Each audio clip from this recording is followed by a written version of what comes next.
Prophet Marshall Occurrence. So this video is going to be about basically if we end America,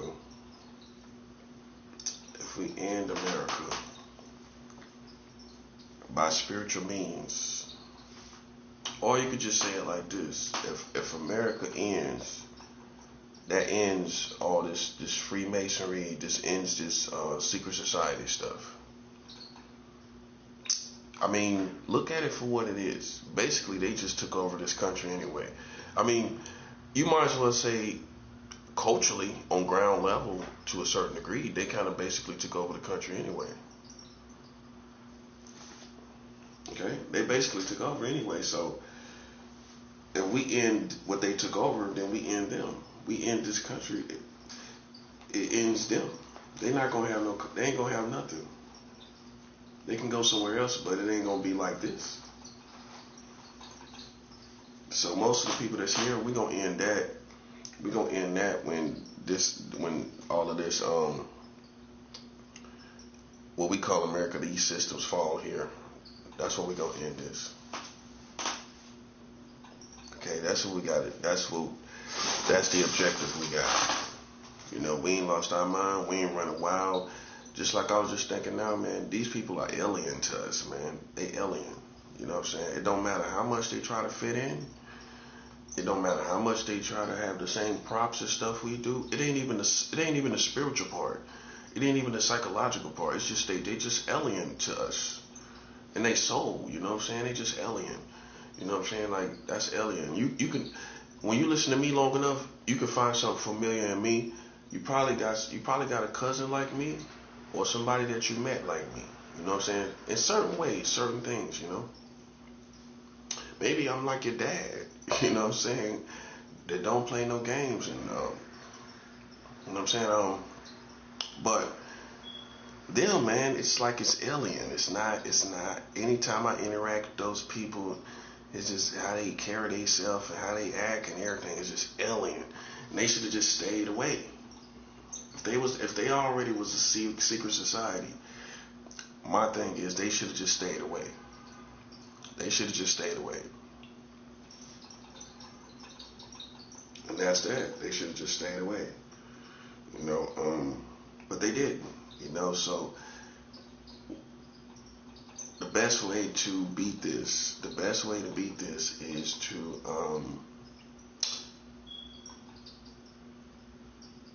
to defeat the systems like we're going with. But this is what this video is really about. I've been talking about this for a while.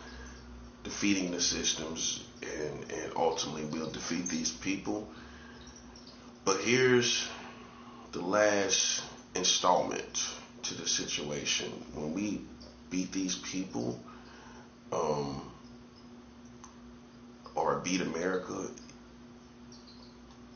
no one knows what's going to be next. No one knows what the outcome is going to be, and that's what's everyone that wants these people taken care of. That's what you're afraid of. You're afraid of. Well, we don't know what's going to happen next after that. I don't know what's going to happen next after that. So what has to happen is you have to feel that it doesn't. You have to be overwhelmed in your feelings to get rid of these people so bad that you don't care what the future holds after this is gone. Because if we just become heavy-handed about the obvious, which is the systems of America, it's gonna fall. That's how I got this far. I remained heavy-handed. I just stayed heavy-handed. You know what I'm saying? I didn't hold back. I didn't take off the pressure. I remained heavy-handed, and I won. That's why when everybody told me, like, people were saying I won a couple years ago. If you want to be technical, people say I won like 6 years ago. Back in Sacramento, California, they already said it was over. And then COVID came after that. So that was a accurate observation by military, veteran military. This was veteran military. And this person said before me, and I never forgot it, that it was over. That was before there was any outward signs of it back in October 2019. So I already knew it was over back then. I had somebody that was military tell me it was over already. So it's just understanding. This has been technically over for quite some time. I had to deal with handling all the arrogance and the lies and the games and the psychological games that they still playing to pull me back down into what you perceive me as. Because I'm not pulled down over here necessarily, but they try their best to lie over here through psychological games and everything around. So, but what I want you to think about is how alien these people are to the community. You know what I'm saying? That's what I want you to realize. I want you to think about how alien these people are. You know what I'm saying? I just really want you to think about that. It's not the vibe. You know what I'm saying? It's not the funk. It's not the flavor. It's not the drip, the sauce, or none of that. It might be that new stuff, drip, sauce. It ain't the funk. You know what I'm saying? It's not the flavor. It's not the flavor or the funk. It definitely ain't soul. You know what I'm saying? It's not soul. It's not soul. It's not funk. It's not flavor. That's all I care about. It can be whatever else, but it's not those three. It's not soul. It's not funk. It's not flavor. I don't care what happens to it. And that's how you gotta be, and that's how I am today. Okay, that's how I am today, man. But it takes some soul searching for yourself to say, okay, they trying to put themselves in the mix with everybody that basically if they go, we all go. That's the next step. If everybody want them dead, then they gonna put it to where if they die, we all die. Or as they go, we go too. So we have to say, you know what? Yeah, we go. We just figured that it's just worth it that these people just go ahead and go. No matter if we gotta go, no matter what happens next, we're gonna take our chances. Better to say we're gonna take our chances no matter what happens. That's where I'm at. Will everybody be like me? Probably not. Maybe you just fell in love. Maybe you just had a kid. You might have had twins. And you know what? You ain't feeling none of this stuff altogether. But unfortunately, man, what I would say to people that got things going on in their life is that we'll always be holding it back for somebody, because there's no perfect time for the world to end. That's what I want you to think about. There is no perfect time for the world to end. If we play the game of, well, I just had twins, I just got, I didn't even make it to my second anniversary. You know what I'm saying? I mean, if we hold it off for people that are doing things and they want to continue to do those things, this will never end. I mean, look, put yourself in. We can't put ourselves in God's shoes, but if God held it back for everything, the children, it would never be a perfect time for the world to end. If God hold it back for children, let's just look at that. If God always looked down and see, oh, more children been born, I can't destroy the world now. Look at that beautiful family over there. Look at this beautiful family over here. Look at all this stuff going on. I can't hold it back for that. I can't hold it back for this. Okay, I can't hold it back for that. You know what I'm saying? You know, so then, you know, it comes to the point where obviously, and it's a good way to look at it from God's eyes, what He has to deal with. He has to see all the love. Let's just single out all the toxicity, you know, all the toxic stuff. Let's just pull that out the way, and let's just look at all the love, people falling in love, you know, kids born, older people having anniversaries, all the beauty that you see, all the beauty that God would see. It would never be a perfect time. It would never be a perfect time to end it. It's always going to be love, beauty, kids born. But we all admit, if we have really a real faith in spirituality, that at some point, that those dynamics cannot be considered. At some point, because we know that there's always going to be love in the community. I mean, you know what I mean. There's always going to be people falling in love, making a great relationship flourish, or having families and everything like that, and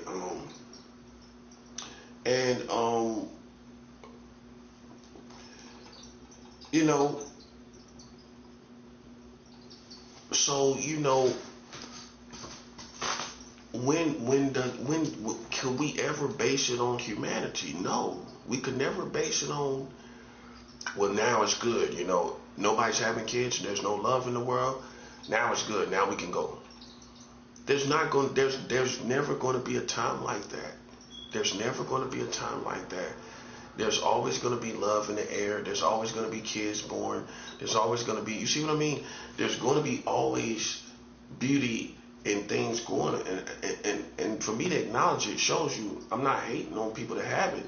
You know what I'm saying? But it's war is war. You know, war is what we're doing right now. And I'm acknowledging it, like, you know, to let people know, you know, okay, I understand you got those things going on, but there's always going to be those things going on in the world, and the world has to end at some point. So obviously, something else becomes more important to God than the love that we have for our families, the love that we got for our own kids. Something becomes more important to God than that.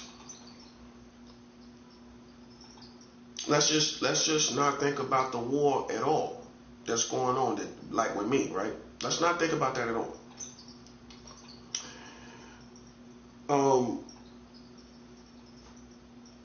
You know, the world is going to have all this beauty, all this stuff, all this love, everything. Like I said, people just getting money, people just getting on. Let's add that too. But then God says something is still more important than that. Something is still more important than these things. People having family, people having kids, people having all this stuff. There is still something more important. You see what I'm saying? There is still something more important. And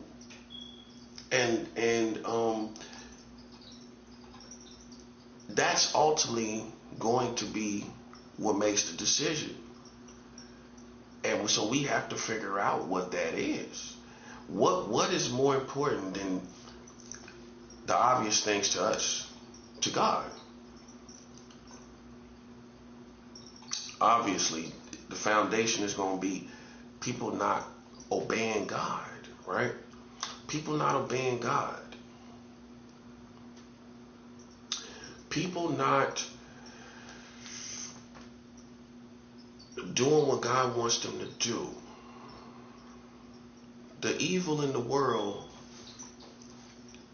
being excessive. The excessiveness of evil in the world. That's what's going to make God say, even though there's evil, there's good in the world, there's babies being born, there's love over here, there's love over there, people having their 50th anniversary over there, there's these other things that makes it all over. There's these other things that shuts it all down.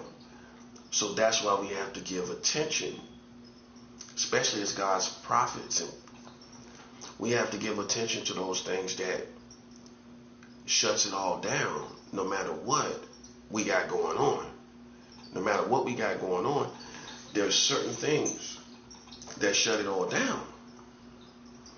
And so if you, the best thing to do is to be an observer of as much things as you can see that displease God, because these other people don't care about it, right? So we ain't gonna look to nothing about them, right? What we gonna look to is what I know displease God. What do I know for sure that I know based on His word? What do I know for sure that displeases God, right? Okay, now I'm gonna pinpoint that unbiasedly. Even though I might even be doing some of those things, right? But I'm going to pinpoint those things unbiasedly. Unbiasedly. I'm going to just lay it out. This is God, by the way. I'm not going to try to control. I'm not going to be a control freak trying to control what God feels and controlling how this moves in the case of the end of the world and what God is doing. So what I'm going to do is I'm going to look at the Bible unbiasedly, right? And then I'm going to look at all the things I know. I'm going to look at all the things I know is unpleasing to God. I'm going to start there. This is for people that have to come to terms with, even though there's kids being born, there's people getting married and 50 anniversaries and all of that good stuff. Let's look at the things that displease God, even though I might be doing some of these things. Let's look at these things unbiasedly, okay? And when you do that, you form a list of all these things. And because it might be the end of America, but not the end of the world. And that's what people don't want to accept. That's what some white Americans don't want to accept. It may be the end of America, but not the end of the world. Because, hey, you know, everybody else ain't doing this crazy stuff. You know, everybody else ain't, I wouldn't say everybody else deserves to suffer. No, I wouldn't say that necessarily, you know, but these people over here gotta go. So if you got, this is what I recommend. If you got enough money and you got enough heart and love to go live somewhere else, you know, not running, not hightailing and running to another country, but if you can do that and feel like you living life and feel comfortable with that, I would do it. Because it's these people that God is after right here. Listen, you know how the streets move, right? Okay, can you imagine how God's you know, his world moves? Can you imagine how that moves? Where you got people that think they're going to challenge God. You got people that think they're going to challenge who God is. And you can't do the streets like that. You can't even come out here in the streets and challenge nobody like that. You can't do that. I can't do it. Nobody can do it. Because eventually, something's going to happen. You can't go out here and say, yo, to everybody. You go through New York, you could do that today. You go through every city, through every block, and you just say, yo, what up? People, just say that one thing. People like, yo, what up? What you mean, man? Yo, come here, come here. Somebody said, come here. Yo, what are you talking about? Yo, what up, man? You know what I'm saying? Somebody eventually, you're gonna catch a problem out there. You're gonna get your issue. You know what I'm saying? It's the same thing. It's the same thing, bro. You can't say, yo, what up to God. You can't say, yo, what up to God, man. You can't say, yo, what up to God. And think God ain't gonna say, yo, come here, yo. Pull you like a peewee, yo, come here, man. I'm serious, this is that serious, bro. These people that's in these little secret societies, or whatever y'all want to call these little groups of people, they basically talking about, yo, they said, yo, what's up to God? They don't think they did, but they did. When you play with his people, that's like saying to God, yo, what's up? Yo, what up? Huh? You playing with his people. That's why, if you don't know what the jungle is, right, don't play with it. And that's really how we have to gauge all of this stuff that happened, is that people thought this was the non-jungle. The non-jungle, N-O-N, non-jungle, right? They thought this was the non-jungle, right? Over here with us. This is not the non-jungle, bro. This is not the non-jungle. You thought this was the non-jungle, didn't you? That's why I keep trying to tell you, it's the same thing over here. It's worse. It's worse, actually. But I'm showing you something that I know you're scared of. As secret societies, I know you're scared of the streets. I can tell how you move. You're scared of the streets. I go out in Brooklyn after midnight when the freaks come out. At least they supposed to. You are afraid of the jungle, right? And I know that. I know you're afraid of the jungle. But you think this is the non-jungle over here. It's not, bro. It's not. All you little Marilyn Manson people, this isn't story time. This isn't ghost stories. Listen, bro. Let me tell you something, man. You thought this was the non-jungle, bro. This is not the non-jungle. This is not the non-jungle where you can just play around. And you see what I'm saying? Like a part of the world, or some type of people, or some type of part of the world that you could just play around with. It's no part of the world you can do that. And I expect basically any human being, that's why I say this is so alien to us, because killers can't relate to it. That's how they got by, because most killers gonna be like, yo, that's crazy, right? So they getting off on that part. But we're not saying it's crazy in a way that is cool, especially now, more than ever. Nobody's saying it's cool. But this is the only way they try to get their respect, is to keep playing these games at my expense, right? So then I have to show you where, well, here's the fine print. It's the jungle over here too. In fact, it's worse over here. It's worse, bro. And now you see that black people believed in spirituality and it really was real. My thing is this: if I seen a whole bunch of black people believing in God, I know it can't be fake. Because them type of people is not going to believe in something that's not real.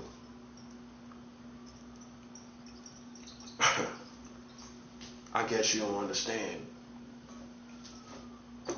Black people is not gonna believe in something, man, that ain't real. I guess you didn't think about it like that.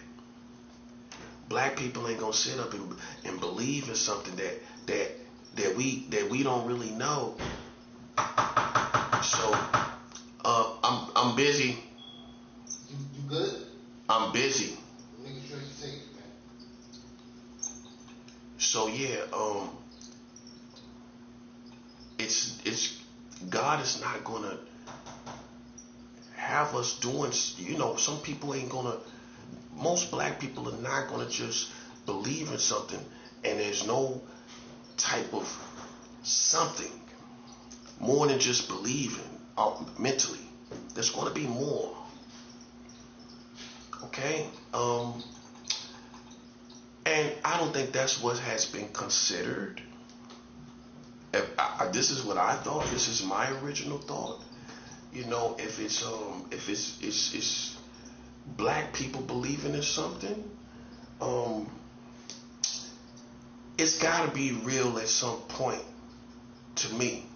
You know what I'm saying? I mean, now if it was another group of people, I'm not a racist, but I'm just looking at it for what I know.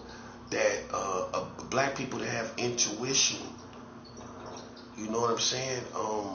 Just off of intuition, it's no way in the world a whole group of people are going to have no intuition or just believe in something without intuition, or their intuition is not used for what they believe in. So when I look at black people, I'm like, if they believe in God, then I believe God is real. Because I don't know anybody that is going to go through struggle, problems, poverty, and believe in something that's not there. Now, some people will say, well, that's what produced the belief in God. Struggle, trying to have this blind hope. But then once again, back to intuition. Like, back to your intuition. I don't believe a whole group of people believed in God without using any intuition. So then what these Marilyn Manson wannabes and these Ozzy Osbourne wannabes should have done was looked at, well, if black people believe in God, we just got to figure out the rest. You know what I'm saying? That's what I look at. That's just me observing my surroundings outside of myself, if that makes sense. Outside of my circumstance. If they believe in God and they're intuitive people, they're intuitive, right? Then I believe it. See, if you have faith in black people, then you should just, don't you think you should have faith in God? Because they believe in God, right? So it's impossible to have faith in black people and not have faith in God. You don't get that, do you? That went over your head, man. Think about that, though. So, for those who have these ideas that there's black people are original man and different things like that, well, I know this much. They believe in God. And if you call yourself following behind black people or respecting them or whatever, then I want you to acknowledge that collectively they do believe in God. They not just saying that to be religious. See, in America, you could easily think that they just saying that to be religious, but you don't know what people have been through individually for them to say that.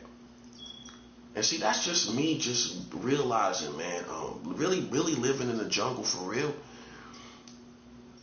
You don't know what a person has been through for them to say that. Thank you, God, or to open their mouth up and acknowledge God. You don't know what they went through. You know what I'm saying? I don't assume to know. Me, I don't even assume to know. I don't know. But I know this. These secret society people think they know everything, don't they? Or they always playing with us and trying to trigger the mind.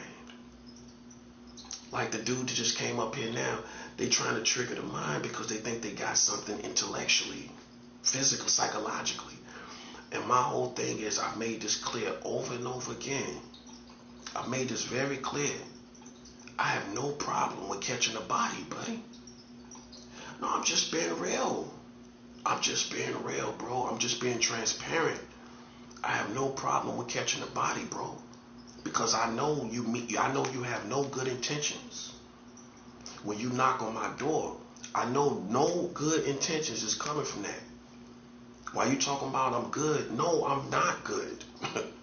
I'm not good. As far as me and you know, I'm not good with you. I'm not good here. I mean, that's how you come out of the clown lane, man. You know I'm not good. Because it's people like you that play these games and cause these problems. That's what we talking about. No, I'm not good. Because I know you're up to no good. Okay? And that's the only way you could get any kind of reputation. You know, and we go about getting reputation like real men. Not fast food reputation. Well, I just pull around here and do this and I got this, you know what I'm saying? I just pull around through the drive-thru and I get this respect. You got that number 5 combo respect. Yeah, you got number 5 drive around to the drive-thru and pick up a combo at the window respect. You got that fast food respect, man. While we got, listen, yo, we don't pull around to no window to get respect out here. You know what I'm saying? It takes years and years. It ain't no way around it. That these secret societies ride around the windows and throw a number 5, like that's your credit. That's throwing a shot at you, right? The number 5 is throwing something to you. Let's just say the number 5 is gang stalking you. Let's just say that's the number 5. You gonna listen? You try to order that number 5 and ride around. Listen, bro, it don't work out here. You see what I'm saying? Y'all see what I'm saying, right? That's not gonna hold up out here. Don't nobody respect it. So don't ask me and don't insult my intelligence and knock on my door like you mean well. We already know you enemies, man. The whole building. We already know that. Okay? It's clean and cut. I don't go backwards. Once I see signs, the writing on the wall, that's it. I don't try to say, well, yo, anything. That's it. You know what I'm saying? Don't come playing with me at all, bro, because my thing is this. Everybody has a breaking point. And not a breaking point like it's not one fold, you know, nothing's one fold, right? You know, you can have a breaking point because you're weak. You can have a breaking point because you don't care no more. You can have a breaking point because you don't tolerate lames. You know what I'm saying? It's not the same thing. It's not because I'm weak. I just don't tolerate people like you. You know, and that's that. And so anytime that person comes up here, I know that, listen, I know you thought you had something in my mind, but you don't, bro. You don't. As a matter of fact, it's people like you for what you're looking for, the things you're looking for. The people like you is the ones that set it up psychologically to make you feel you had something psychologically. They the ones that made you feel. So it's like a dog chasing his tail. You know, that ain't got nothing to do with me. But I'm smart enough to know what you're looking for. Because I heard it too, right? Right. Okay. But because I know that exposes you for who you are, at some point you could get a reaction with doing that. Running up here happy on something and there's nothing. Right? You're going to wind up getting a reaction from that, bro. because I know it don't mean, I know you don't mean well, bro. And with that being said, you might think I'm like the average American, where I gotta wait for it. I gotta wait to prove it. Well, what about real soldiers who don't wait to prove nothing? Where I just move and I don't have to prove it. I just do what I do.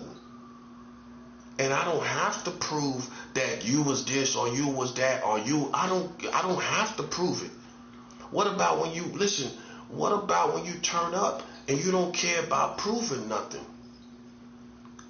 You see what I'm saying? When you no longer care, you just going by your hunch, your intuition, and you don't care about proving it. See, people rely on you in a lot of ways for their own safety. Well, you rely on me to be stupid or to not do nothing to you. But I'm neither stupid and listen, I will do something to you if listen, I'm human. You know what I mean? I am human at the end of the day, bro. And if you thought I was some little dog that you was torturing up here, look at your country, bro. Your country is in shambles. Okay, so that's not the narrative that's real. You know what the narrative is that's real? You played with me and you played in the field. And listen, I spanked you for it, bro. Now you a little doorman knocking on the door trying to trigger with the least thing you think you can find. It still ain't going to be sufficient no matter if it's true or not. It's not going to be worth nothing. It's not going to be worth a penny with a hole in it, even if it's true or not, bro. So it's like, okay, we don't acknowledge it. You're going to wind up you're going to wind up playing, keep playing with me. I'm a dangerous person. A dangerous person don't know when they'll do something to you. That's the only bad part about being a dangerous person. I don't know when I'll do something to you. And any other dangerous person to tell you that. I don't know. I mean, today I might let you go. Tomorrow I might not. I might want to check you. And then guess what? I might do it one day where I don't care if I have to prove it or not. You're relying on me to say, well, yo, you tripping. I don't know what you're talking about. Well, I know what I'm talking about. And that's all you need to be concerned about. You see what I mean? That's that American fast food type of sucker. They're trying to go around and get a number 5 around the window, trying to get respect at with the number 5 around the window, which is gang stalking and playing around our head, right? Well, how about I don't have to prove that, and I just decide to do it for my own conscience, because I feel like I know what I know, right? See, that's the next level of mixing a real soldier with intuition. Well, what if I just know what I know? And I just decide to do something to you, whether I'm right about it or wrong. Well, I just feel like, listen, with a lame, you're going to find other stuff anyway. I got some other stuff on that same person anyway. That's good enough, right? That's good enough. I already got a little something on him anyway, right? Worth knocking him out. Okay, so then, there you go. Balance it out. I already got a little something on you anyway. And, I know what I know better than you know what you know, obviously. And I don't have to wait for any evidence. I want you to know that's what type of individual I am.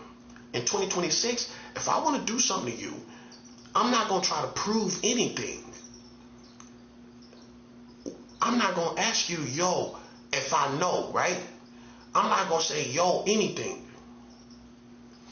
I'm just letting you know what type of sensei I am up here. All that little cartoon run around to the window for getting number 5 to get respect. Fast food, respect, clowns, like that. Let me tell you something, little punk. Let me tell you something. Listen, let me tell you something, little punk. I already know you a punk to me.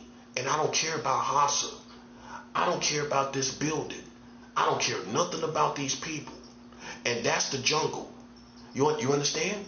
I don't care nothing about this building, these people, or Hassa. Because that's what got you in the structure of this building, thinking you can play with me. I'm just a street person. I don't care about this building. I don't care about Hasa. I don't care about you.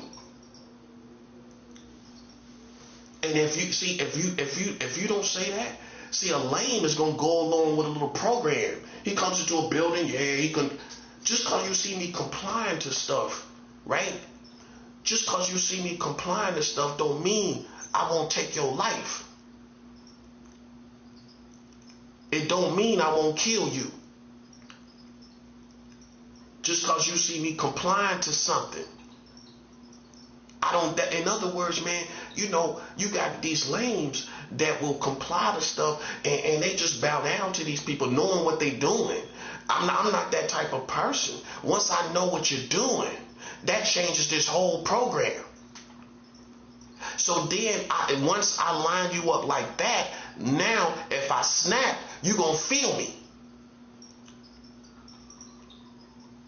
You're going to feel me wholeheartedly. You're going to wholeheartedly feel me. And I say that before God, bro. You're going to wholeheartedly feel me, bruh. That's what I'm saying. Don't come playing around me, bro. You hear me talking in here already. You already know what I'm doing. Right? So don't knock to try to get no attention like you. Listen, bro. You see what I'm saying, right? Don't play with me, bro. Because remember, you're a lot more vulnerable than you think you are. You all through this building, you're a lot more vulnerable than you think you are. Yeah, that's what I want you to feel. I want you to feel just like that. Like you're vulnerable. You're vulnerable to me. I could do anything to you. Or anybody else in here.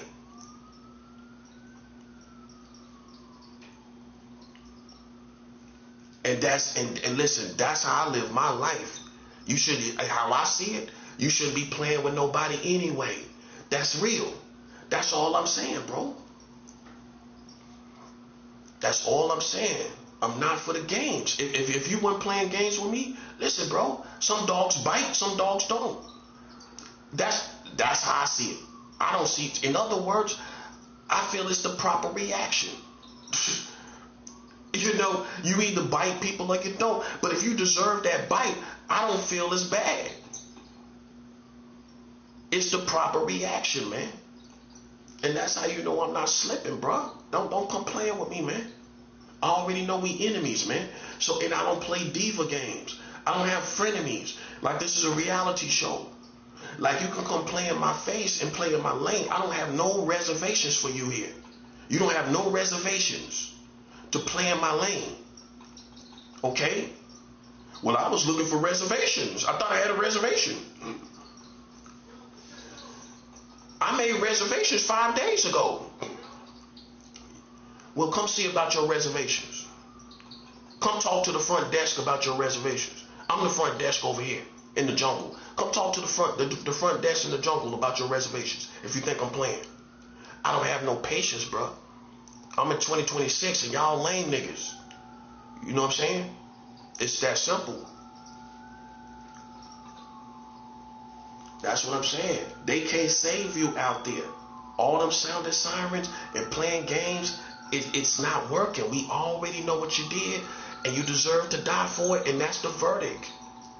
It's not going to change. We analyze what you've done. We know what you're doing, and you're going to die for it. Okay? That's that. God going to do it.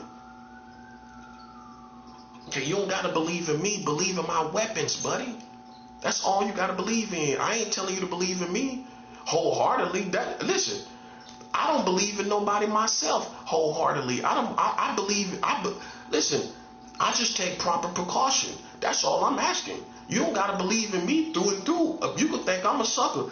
Listen, believe in my weapons. That's all you got to do. That's wisdom. I'm giving you wisdom. You should already have it. You should already have it. You don't got to believe in me. Believe in these weapons.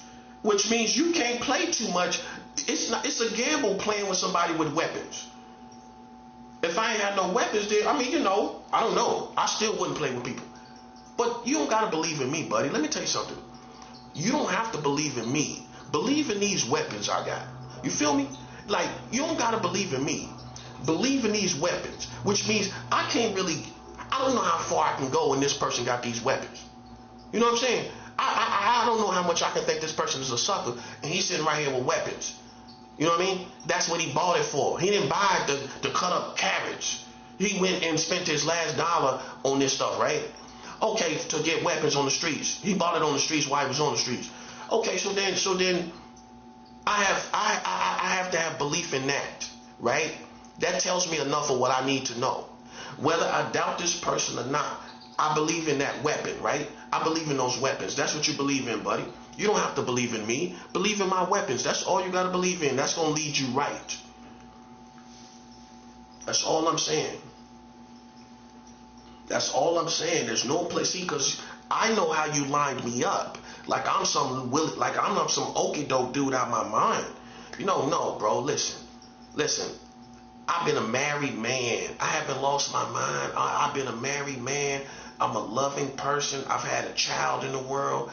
I drive cars. I can drive.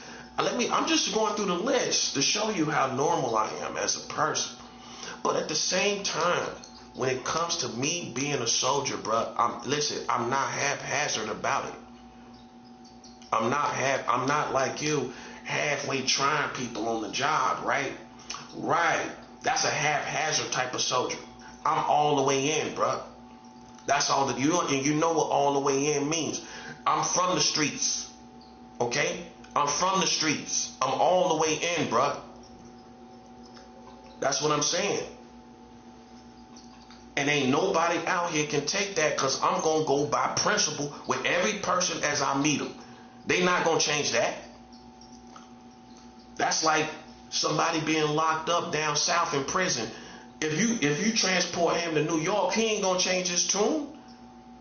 If he's a felon down there as a felon in prison, right?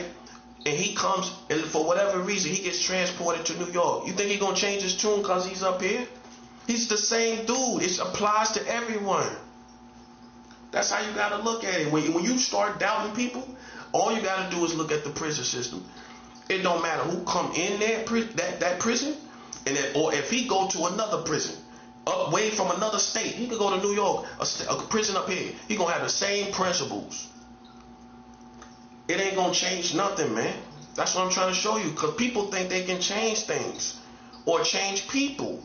You know, you bring me to Brooklyn, it don't mean nothing to me. I'm just like some felon that been transported to another city. I'm the same dude. I'm going to be the same dude, bro. I'm going to go by principles. I'm going to carry weapons. I'm going to check people. I already check people in Brooklyn like I supposed to. I already check people outside this building. Go ask about me, man. Right since I lived here. Since I've been back in Brooklyn, I done checked people up and down Utica Avenue. Go ask about me, man. I'm just saying, man, no slick stuff playing with me at all. I know you ain't got no care about in the world if I'm good. Asking me if I'm good. You know what I'm saying? I know darn well he don't care about that. That's a trigger, man. I ain't no sucker. You can't trigger me, buddy. I'm good. I don't care what you think. I don't care what the next man think. And those lanes with you. It ain't other people, it's you. And it's those with you. I don't care what they think. I've been established this, man. This ain't nothing fake or fraudulent about me, man. When did you ever see something fraudulent about me for yourself? When? You ain't never see. That's why I tell people to go by what you see. Don't go by what you hear. Go by what you see, sucker. And then they the main one talking about they enlightened. Well, be enlightened to see who I am. Yeah, be enlightened to hear this part and see what this means to you.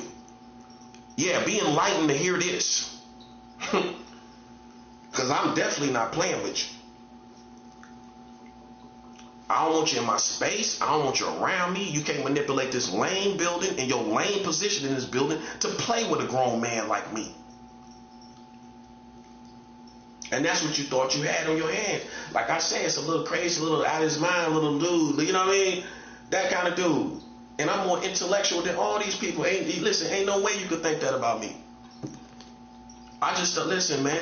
I just don't play no games. That's all. As long as you don't play with me, I don't play no games. That's it. I'm good if they don't play with me. I'm good when you don't play with me. That's when I'm good. I'm good when you don't come up here trying to trigger. That's when I'm good. As you can see, I don't need them for my well-being. I don't need you for my well-being. I don't need no wellness check, sucker. Yeah, I've been on the streets. I ain't getting no wellness checks on the street. If a dude want to hurt himself or kill himself on the streets, ain't nobody can stop you. I ain't had no wellness checks on the streets, sucker. That part. That's what I'm saying. You see what I'm saying? You got to tell people what type of dude you are. I'm a street dude, man. Okay?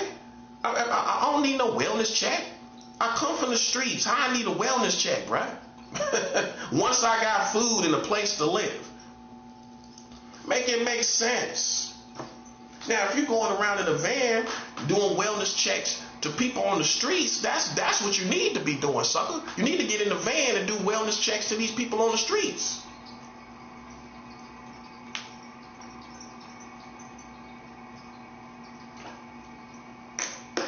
Ain't nobody like me that come from the streets and then I got a place to live and lay my head and I'm doing videos and I need a wellness check. That's what you see what I'm saying. What kind of dude you know like that? I done came from the streets. I done got me a phone. I'm making videos. It's World War III. Everything is in my favor. Why I need a wellness check? You need a wellness check. You good? Are you good?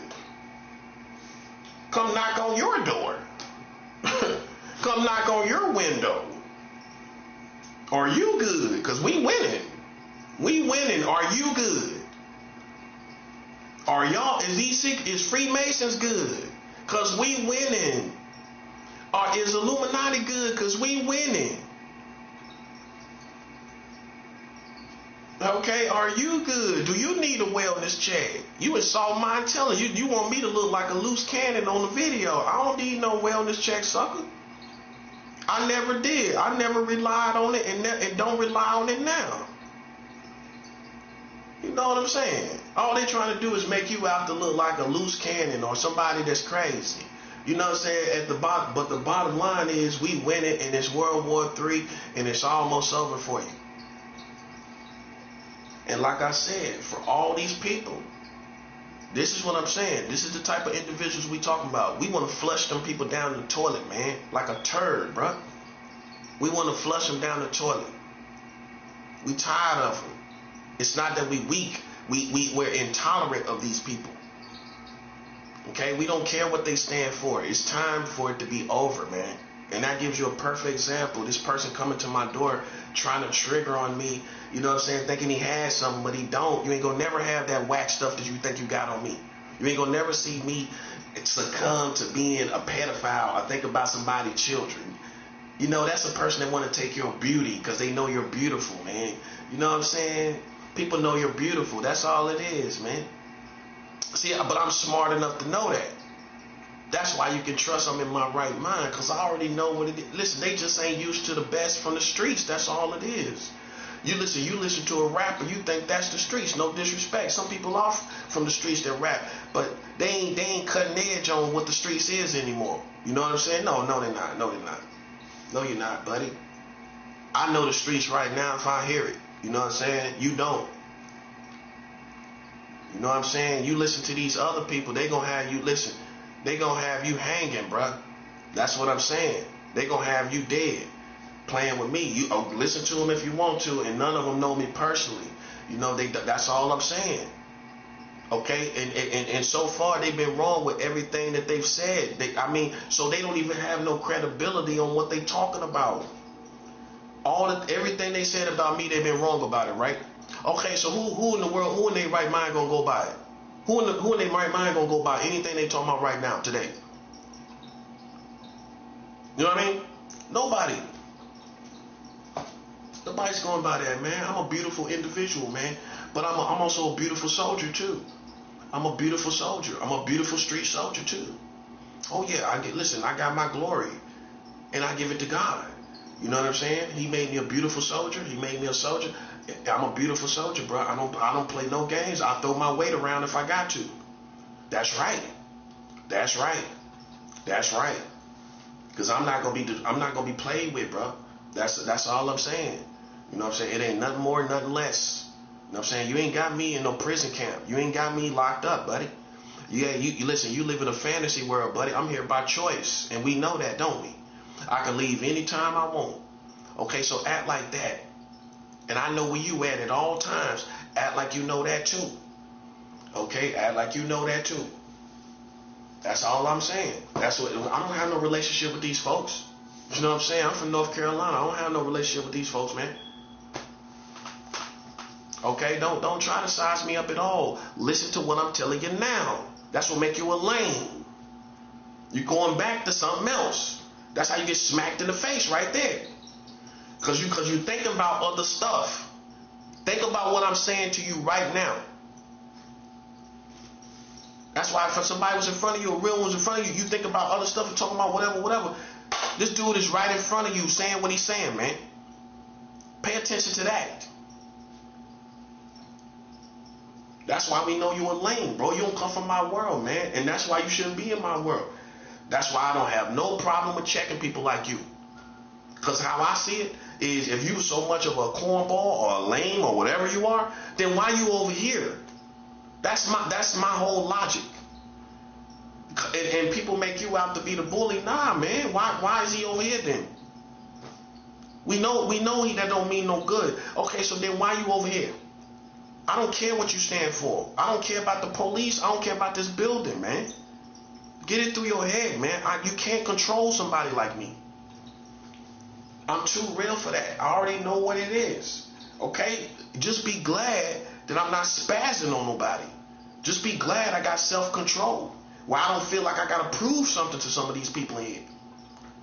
Some people feel like they got to go ahead and prove something.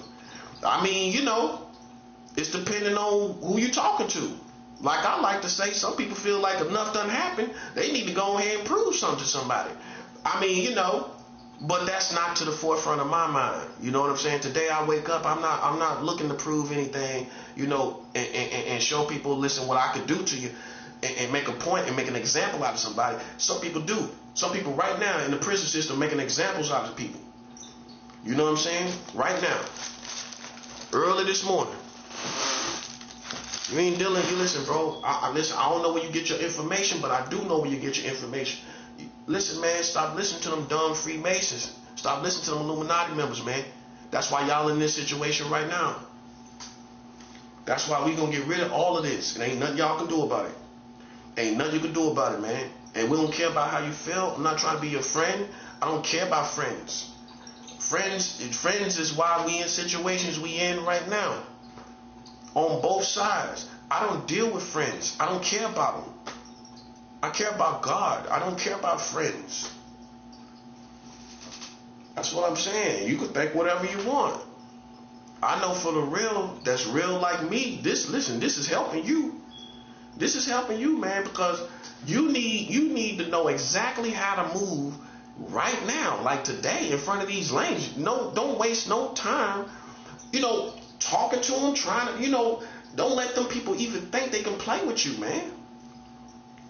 That's what I'm saying. You have self-control is I'm not doing nothing to them. That's the self-control. But you know, man, you know, you a grown man. Listen, I don't believe God make us turn into boys and girls.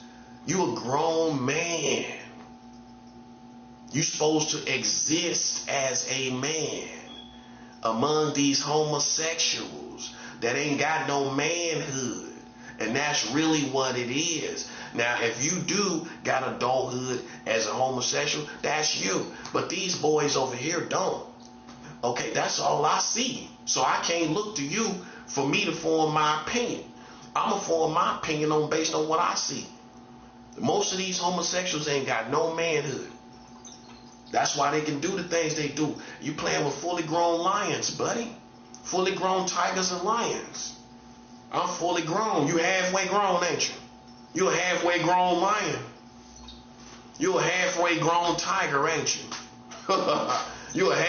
They walk around here acting like a half-grown tiger, bruh.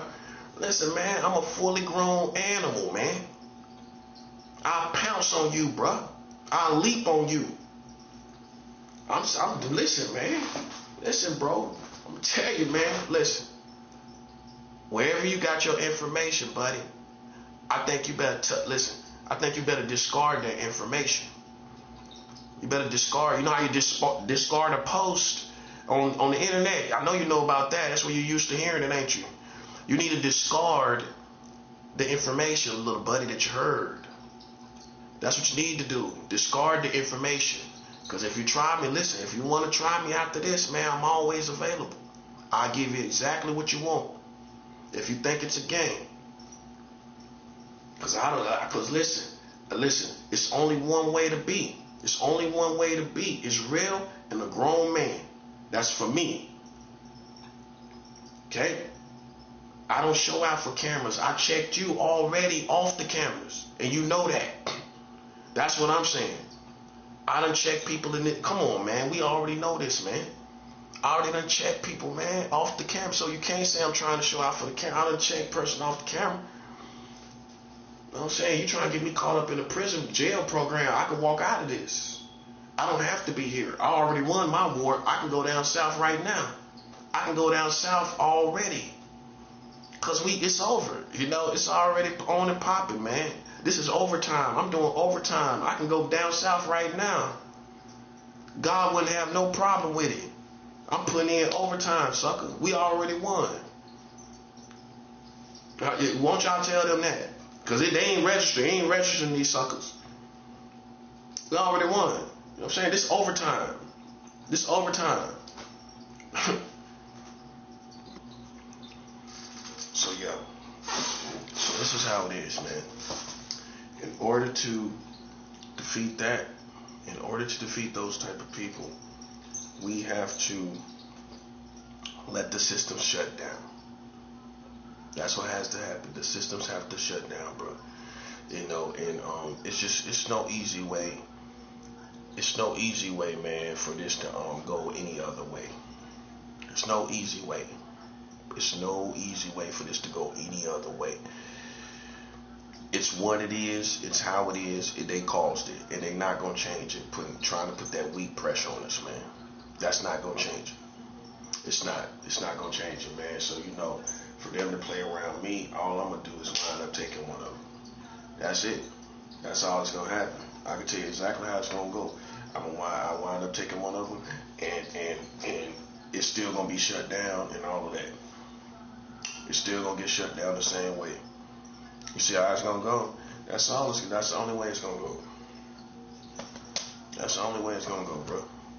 Because see, what you wasn't anticipating is that people ain't gonna feed into the games of witchcraft or psychological stuff, and people are dangerous, you know, for lack of a better term. You know, it's what it is. You ain't gonna find no fakeness in me, buddy. But I'm beyond those levels. And that's why I have to stay away from people like you. Because I'm beyond the levels of trying to prove my rank like I'm 16. I'm not 16 anymore, bro. I'm too grown for it. But I still can address you. I can still come on down the street and address you. Okay? So we don't care nothing about it. It's time for that to go. So what we doing is we just speeding up the whole process. We focus on shutting this system down.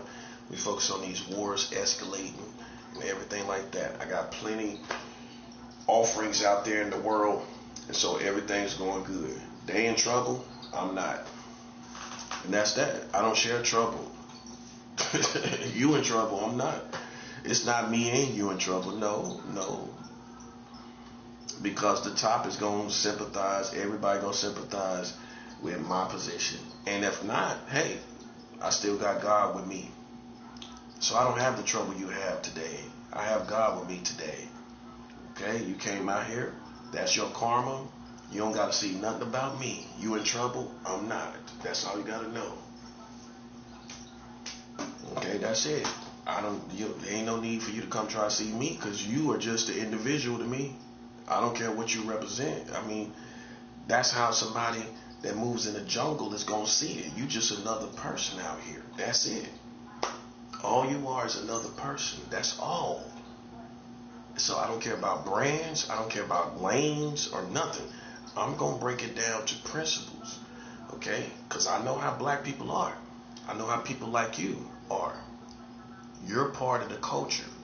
Right? So you think you got turned up in you just being part of the culture. Man, please, bro. Please, bro. That's why I try to tell you. It's people that's above that. And so you can't instigate things against me because the streets gonna understand and the streets gonna see everything that you're doing. So ain't nobody gonna sympathize with that. You know, they gonna look at you as you need to be looked at. You caused all these problems. And that's what we, you know what we talking about today? You caused all these problems as Freemasons. That's the conversation you don't want to have. You caused I don't care what I did, you caused all these problems. And people told you to stop. People told you to stop playing with me. And you kept playing, right? That's why the streets want you. And that's it. It ain't hard to understand. You just gotta keep pleading for your life. You pleading for your life, not mine. You pleading for your life at this point. That's what you get for coming out here talking so much. And now you pleading for your life. That's your karma. Because you came out here talking to people about somebody you didn't know. You ain't know me at all. Now you see that. You ain't know me at all, buddy. You came out here talking about somebody you didn't know. I don't reduce myself down to 20-year-old kids and teenagers. You can't. If you act like one, I'm gonna treat you like one. You could be 40 years old. You could be 43, 45. If you act like a teenager in your head, I'm gonna treat you like a teenager. And you shouldn't have came out here. You shouldn't have came out here. We don't have no sympathy for you. We don't have no compassion. And ain't no amount of pressure. Ain't nothing you can do. You can scream, hoop, and cry, and kick and scream. And ain't nobody gonna listen. Because we already know what it is. I'ma live. I'ma live, buddy. I'm not gonna die.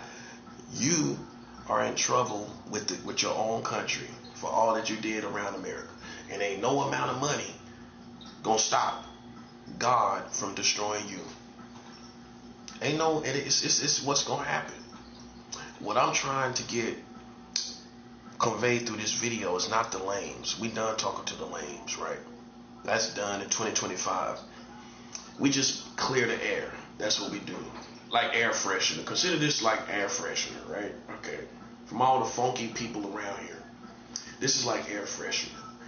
Okay, now, what I want people to realize is this.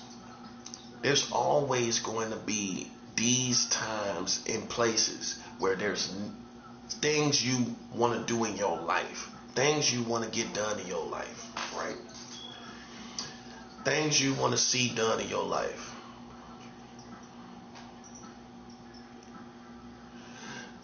And you're going to want to get things done. You ain't going to never want to just lay down and die, right? But God makes the executive decision. And with all that's been done, with all the killing of children, I want you to look at this. While people stress their children, I want you to look at how many children that has been killed in your country. This is what I want you to think about, because these are the things to consider. These are the things we're going to consider. These are the things that's going to be considered when we realize it no longer matters for this country to stay open. It no longer matters anymore. It no longer matters. You know, and so we're not going to be entertaining these people anymore. I don't do entertainment. I don't do free entertainment, definitely. So that time is over. What we're talking about is why these people that you call the United States of America is in trouble. Because, listen, man, we got to shut down the systems to get these people. We got to shut it all down. And I don't care what they talking about. I don't care about none of this stuff they talking about. It has to be shut down. And that's what it's all about right now. We not talking about nothing else. We ain't talking about gay people. Gay people shouldn't even be in my lane. When? For what? Are you simple-minded? I never was part of no gay community. It's one thing to have sex, but it's another thing to be a part of a community. Just because I have sex in America don't mean I'm part of any community as a heterosexual, right? So if I just have sex, I'm just magically a part of a community. That's clowns, bro. That's simple-minded people. I was never part of no community. Okay then. So stop acting like, I left gang, or we was gang. We know, bro. No, listen. Let me tell you something, man. And I made this clear a million times. I have never been a part of no community of gay people. And how we know? I ain't got no pictures with them. How you gonna be part of a gay community or a movement and y'all ain't take no pictures of this dude? No pictures. I mean, I challenge you to find me one picture where I was with a gay dude, or I was with a group of gay people, or lesbians, or whatever. I challenge you to find me one picture. That's how certain I am of this. It wasn't that kind of vibe like that, man. No. So they'll try to act like, I'm over here tripping and I was part of their community, but I want you to show me receipts. Show me gay flag pride posts that I posted. Show me a time where I posted anything pride. No, hold up. That's the smoking evidence. Show me any time I had some on pride, a pride shirt, pride hat, pride anything, pride earrings. Show me when I had pride earrings or pride anything. Show me anything pride, bro. That's all I'm asking. Show me a pride flag. Anytime I posted a pride flag on my on social media anywhere, that's what I'm trying to show you. Don't you get it? It wasn't because I was crazy, because I never stopped being who I was. I was never part of that. People can dip and dab and still be and nothing changes. That's what I'm telling you. You can't even find a gay post where I'm saying gay flag and this, you know what I'm saying? That's what I'm looking for. For you to say I was part of the gay community, at least show me some receipts. Show me some pictures. Show me some gay pride posts. Show me some of that. Where is it? So then how you gonna act like I'm gang? I'm like we was gang and everything, and we never was. That's what I'm saying. You playing yourself, bro. That ain't fake to you. I think it is. Oh, you didn't look at it that way. No, I look at it as being fake. I look at it as being very fake. You can't find no posts. You can't find no receipts. You can't find no pictures. You can barely show me somebody I was consistently with. So while you question my authenticity, I question yours. This is just the conversation you want to have, and it's no conversation to have. It's no conversation to have. See, you wanted to use gay to be prideful for yourself, right? But you wanted to use gay to shame me, right? Right. How ironic that is. You want to use you proud to be gay, but you try to use gay to shame me, to the community. Oh, I ain't right. Oh, I know I'm right. So I don't want to hear it, bro. Like some people, you can pull up receipts. You can't pull up receipts on me, bro, because I know my life. I know how I carry myself. That's why I always ask about details. And this is going forward, moving forward. Always require details from these lames. Don't let them just tell you something. You live in 2026 when people can produce receipts of all different kinds. Am I right or wrong? You can produce receipts of all kinds. You can produce pictures, posts, all kind of stuff. Where this person interacted with this other, screenshots, everything. Videos where y'all was hanging out, everything, bro. You in 2026, if you cannot produce receipts, we tired of hearing about it, bro. Bottom line, it don't add up. In a time where everybody got a phone, in a time where everybody on social media, and then you can't even go through social media and show gay flags, this dude saying this or that. That's how you got me on. I'm like, cause of who I am, like I took it to that level over there. You know what I mean? That never happened, bruh. That's what I'm trying to show you. That never happened. So you would just assume that because they flagged up with gay flags, I was the same way. I was never like that. Think about what I'm saying to you. That's why you have to make sure you got receipts, man. Because people paint narratives that's convenient for them. But they can't show you. They can't show you where I had a gay flag on, a shirt. That part. They can't show you a gay flag hat. Some gay flag shades, and where I was with some gay dudes or something, drinking. It was never that type of vibe. I'm telling you, it was never that type of vibe. But that's if you're not careful, that can be the insinuation. Understand what people insinuate, bro. Because that's what listen, if they can't produce the narrative, they will insinuate the narrative. Like as if I was gang and I wasn't. That's all I'm saying. If I was, but I wasn't though. So then I'm not gonna let you act like I was, man. I'm not gonna act. Listen, it's about the truth. That's all it's about, and just shedding off all this stuff to make these people think, oh, I was over there with gay flags. Now all of a sudden I'm Pac.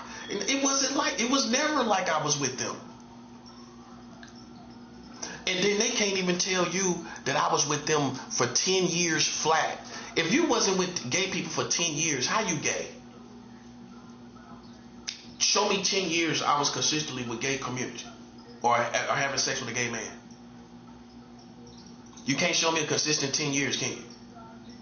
You can't show me a consistent 10 years. Show me 20 years ago where I was gay. What's that, 2006? Show me in 2006 where I was gay.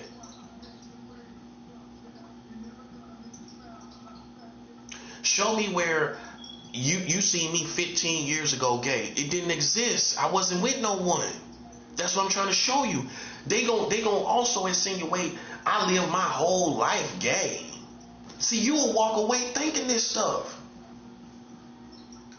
They can't show you 10 years of consistency.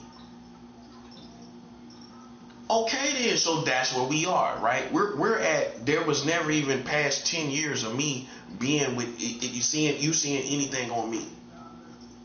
Okay, when the first time was I with somebody that was a guy? And guess what?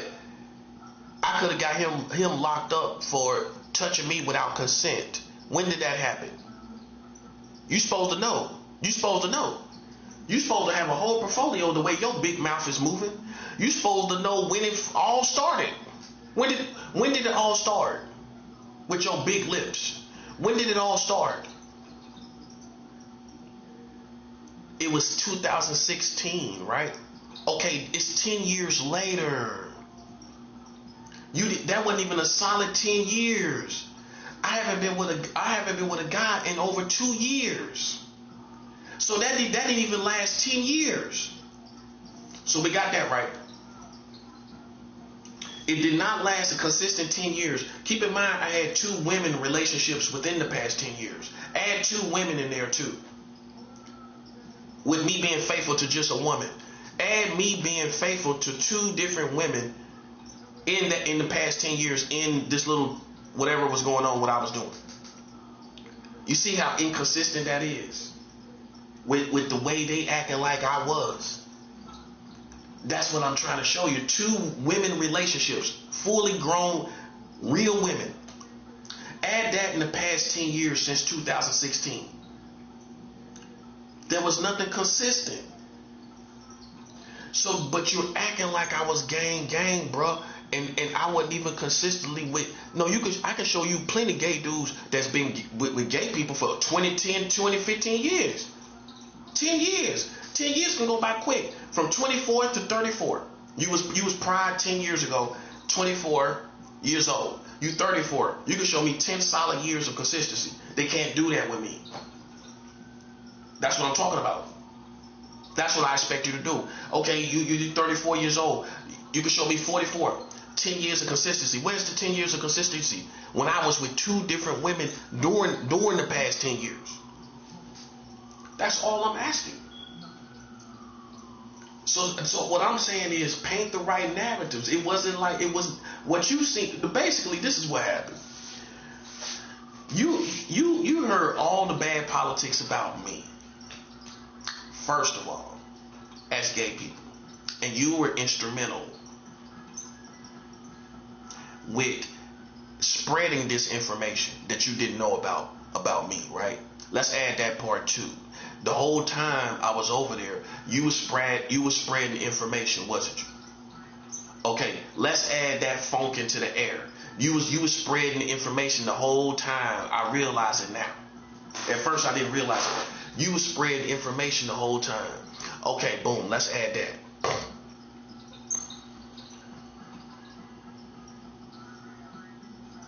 You was in my politics the whole time. You was not a friend. You was acting just like these other ignorant people. This is why we don't talk about the gay part, because it doesn't apply. It doesn't matter. It's irrelevant. You played my thing with you is that you played in my politics. You played in my politics. That's what the problem is. Other than that, I don't know you well enough and you don't know me well enough. Obviously. Okay? I got way more class than you. Obviously. Okay? Well, class matters when you become a man. When you become a grown man. So, about 2017 is when you played with me. You heard my politics. But you seen who I really was. Just like now. You heard the politics, but you seen who I was, right? You heard my politics, but you seen who I was. It was a contradiction, right? This is what happened with gay people. Once they seen who I really was, right? For those who was around me, right? They were jealous. They were burning with envy. They burned. That's the word I want to. That's how I want you to look at it. They saw me and burned with envy. That's what they did. Now, because I overcame everything they heard, and they seen a whole different person. And once it flashed, the real person, they hated me. They were jealous, and they kept pushing the narrative because they was jealous, right? Okay, that's really where it was. Now, why would I embrace that? Let's stop right there. Why would I embrace that? Now you see why I'm like this. Why they don't try to hide behind hate speech. Hate speech, huh? Well, let's just talk about hate, period. Where you was hating on me. Let's talk about that. Where you was just hating, period. In general. Like a good arguer, a person that know how to argue good. You was hating in general, wasn't you? You was hating in general, wasn't you? Hey, you know when you know how to argue real good, you say, well, in general, well, just in general. Well, you was hating in general, wasn't you? Hey, man, you was hating in general, wasn't you? Listen, man, listen, bro. Listen. Don't try to act like it was a me and you thing. I'm gonna cut to the chase. I became basically famous from the streets. They seen I was a good person and I was unique. They seen I had talents and skills, and you felt like, you know, once I got to a certain point, you wanted me to be part of your community. You wanted me to embrace what you heard I done and what you seen I done, because now you seen that I was somebody worth adding or incorporating into your community. But before that, you were trying to assassinate my character. That's the problem with you, right? Okay, so I mean, you know, how much more elementary can that be? You know, it's easy to see. It's not hard. You know, you came out listening to politics, right? I weathered the politics. I showed people who I was. They seen that naturally. you came back around and wanted me to be part of your community because I was there. But I was there being hated on. You see what I'm saying? So to speak, it wasn't really never no community. But the people that was around me was hating, right? So why would I embrace that? You see what I'm saying? You see what the problem is, don't you? That's my story. Now your story might be, hey, well, you didn't have that same story. They embraced you. Y'all was taking pictures. Y'all was going to the club. I can count on one hand how many times I really hung out. I mean, it really did something where I was in a place, and then I was dancing with a woman, having shots of Patron, dancing with a woman in the club. I mean, all I'm saying is, bro, listen, man. I was in a bar taking shots of Patron. The one time I even went out with a guy, right? We went to a karaoke bar. I started taking shots of Patron and drinking with the DJ's, dancing with the DJ's wife. And, not in a funny way, in a cordial way, And that basically was the night. I sung me a couple songs over karaoke, and I've done that before. I'm that type of person. But that was the only outing that I can say where someone was cool with me. But this dude wasn't no average everyday dude. This was a military veteran. That's why I was even in that situation, because he was smart enough to think about doing something, you know what I'm saying, besides the obvious, right? And that's why that happened, because he was a pretty cultured person. But you know what he said about me, that same person? He said, he said, you're a soldier. This is a veteran, this same dude that took me out. This is how he esteemed me. I wasn't talking tough. I didn't say anything to the effect to make him feel like I was a dangerous person. He's seen the other aspect of being a soldier, which is I'm a survivor. I'm a person that weathers circumstances. I walk through circumstances, and I think that's what he's seen, me holding my head through circumstances. That's what he saw, right? Okay, because I didn't really say anything with that type of individual about the streets, you know what I'm saying? Sometimes they'll get scared if you even say anything like that or anything. So, I mean, that I wasn't around them talking about that aspect of life, but that's what he said about me, so that was the only time I really had an outing, really, that was worth something, you know what I'm saying? And like I said, I started taking shots of Patron. Next thing you know, I was dancing with the DJ's wife, and that basically was the highlight of the whole night. I sung me a couple songs, you know what I'm saying, and we got out of there. And so basically that's what it was, man. So you can see I'm just from that interaction what type of guy I am. You know what I'm saying? I was a fun-loving guy here in America. Just a fun-loving guy. And I might have had the philosophy of just like how Whitney Houston had, love was love, for me. Whatever love came my way, I embraced it. You know what I'm saying? Just like the DJ's wife, she wanted to dance with me. I didn't think I could have sex with her. I didn't think anything like that. See, I'm cultured enough to think, I'm not going to be like the average guy. Oh, I can bang his wife. She want to dance. But they probably were swingers. I mean, they probably were. But that probably was the telltale sign, that we probably could get some.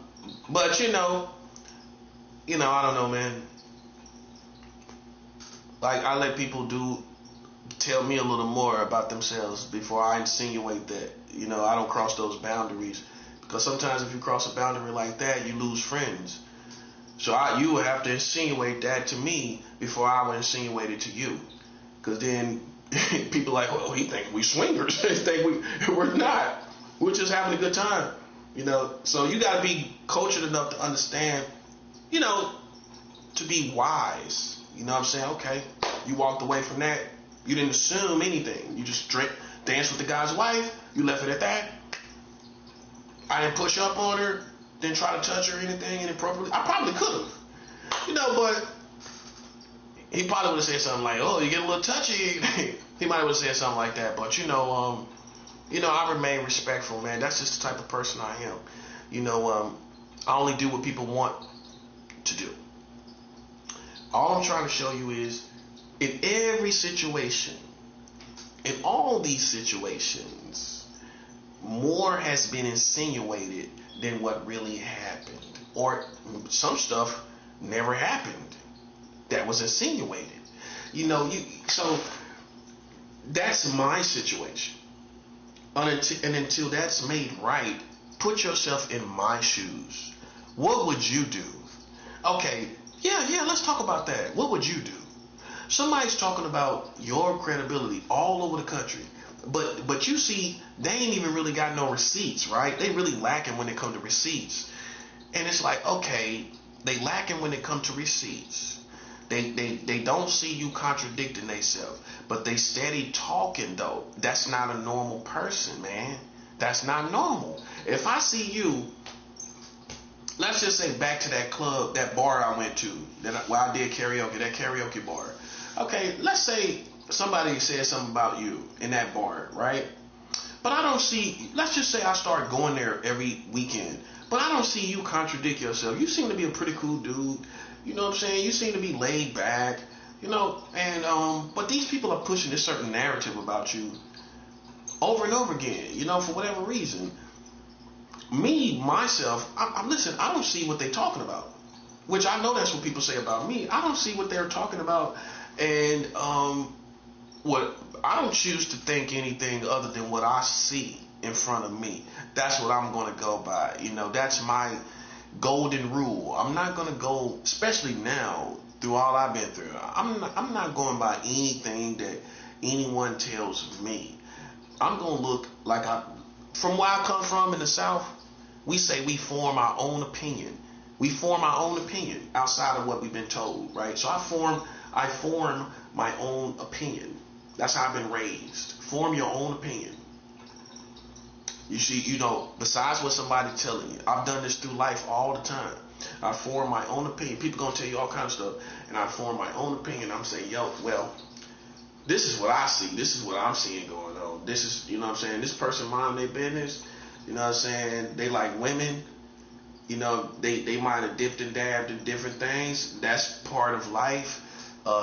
It could happen. But I don't think that person should get a label for that because they experience some different sexuality. I don't put labels on people.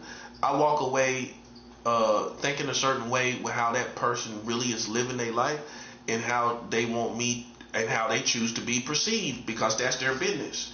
If you want to be perceived as a heterosexual, okay, listen.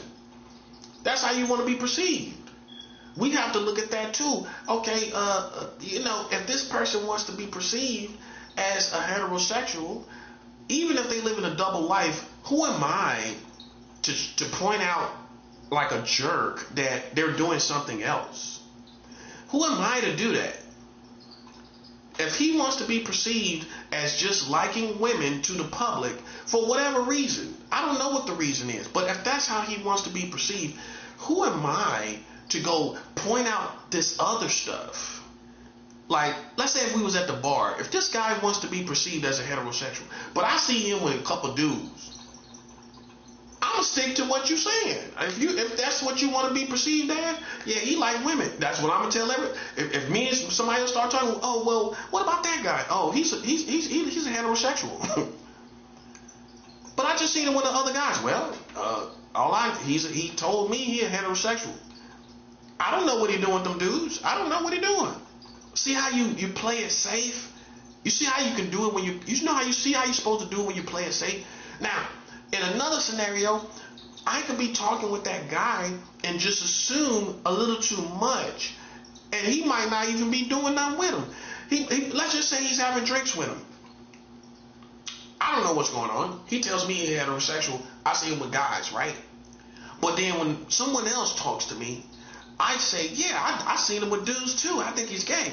But then what if that same guy confronts both of us and say, yeah, somebody told me y'all said I was gay? Like, what? Well, what you gonna say? Well, we saw you with some guys. Now you're trying to explain. You know how many people get in confrontations like that? You're trying to explain why you formed a whole opinion and narrative of somebody without receipts. without proper receipts. Now you gotta explain that. Now people are expecting you. That person is challenging you to explain. Well, how you know what I do in my bedroom? Then you find out he had a job where he was working for gay clients. We're making up a scenario. He worked at a job where it was gay friendly, and they wanted gay clients, and he wasn't having sex with them. He was walking them out to their car, gathering information, and going his opposite way. You thought they were leaving together, going and having sex, and they wasn't. See how you don't assume anything, and that's the best way to go. Now say if you choose my route, right? That same person will come to you later. Let's just say he come to you later. Yeah, I know you seen me around a whole bunch of gay dudes. You thought I was gay, didn't you? Like, you gonna say back, well, I ain't know. He gonna say, well, yeah, you didn't know. What I was doing was, at my job, there's gay clients, right? And we need gay clients or whatever. But I'm glad you didn't form your opinion of me and think off of that. Well, no, because I'm not gonna do that. If you tell me you straight, hey, listen, who am I to pick you apart? That's all I'm saying. That's what I would say to the guy. You know, we sitting down having drinks. Who am I to pick you apart? I don't know who you are. You told me you was with, you're a heterosexual, you straight, but I see you talking to these guys. Listen, hey, I don't know. I don't know what's going on. But who am I, once again, to go beyond what you tell me about yourself? See, that's the boundary that people cross. That's an example of the boundary that people that you have to respect. You have to respect boundaries when you respect people. If you don't respect people, you won't respect boundaries. And maybe you don't know boundaries. You know what the main boundary is in life with adults? I'm not talking about children. With adults, the main boundary is my business is my business, right? And the only business that you should be concerned about is business that produce charges, criminal charges in your community. If they don't produce, if for whatever reason, we're not asking the reasons why, because in my logic is that tells me how innocent you are as a person on the average situation. That if I can't produce any warrants or criminal charges, this tells me the nature of what you really done in a roundabout way. It tells me everything about it. You feel me? It tells me everything about it, because if it was so bad, then why you ain't got no charges? Why did no one confront you long time ago about this?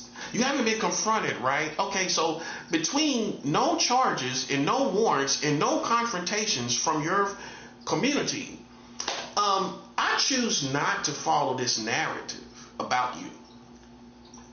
That's how most people are going to be in the real world we live in. All I see is what you do and what you don't do. That's what I go by, and I don't see you harming anybody. I see you minding your business. I see you sticking to yourself.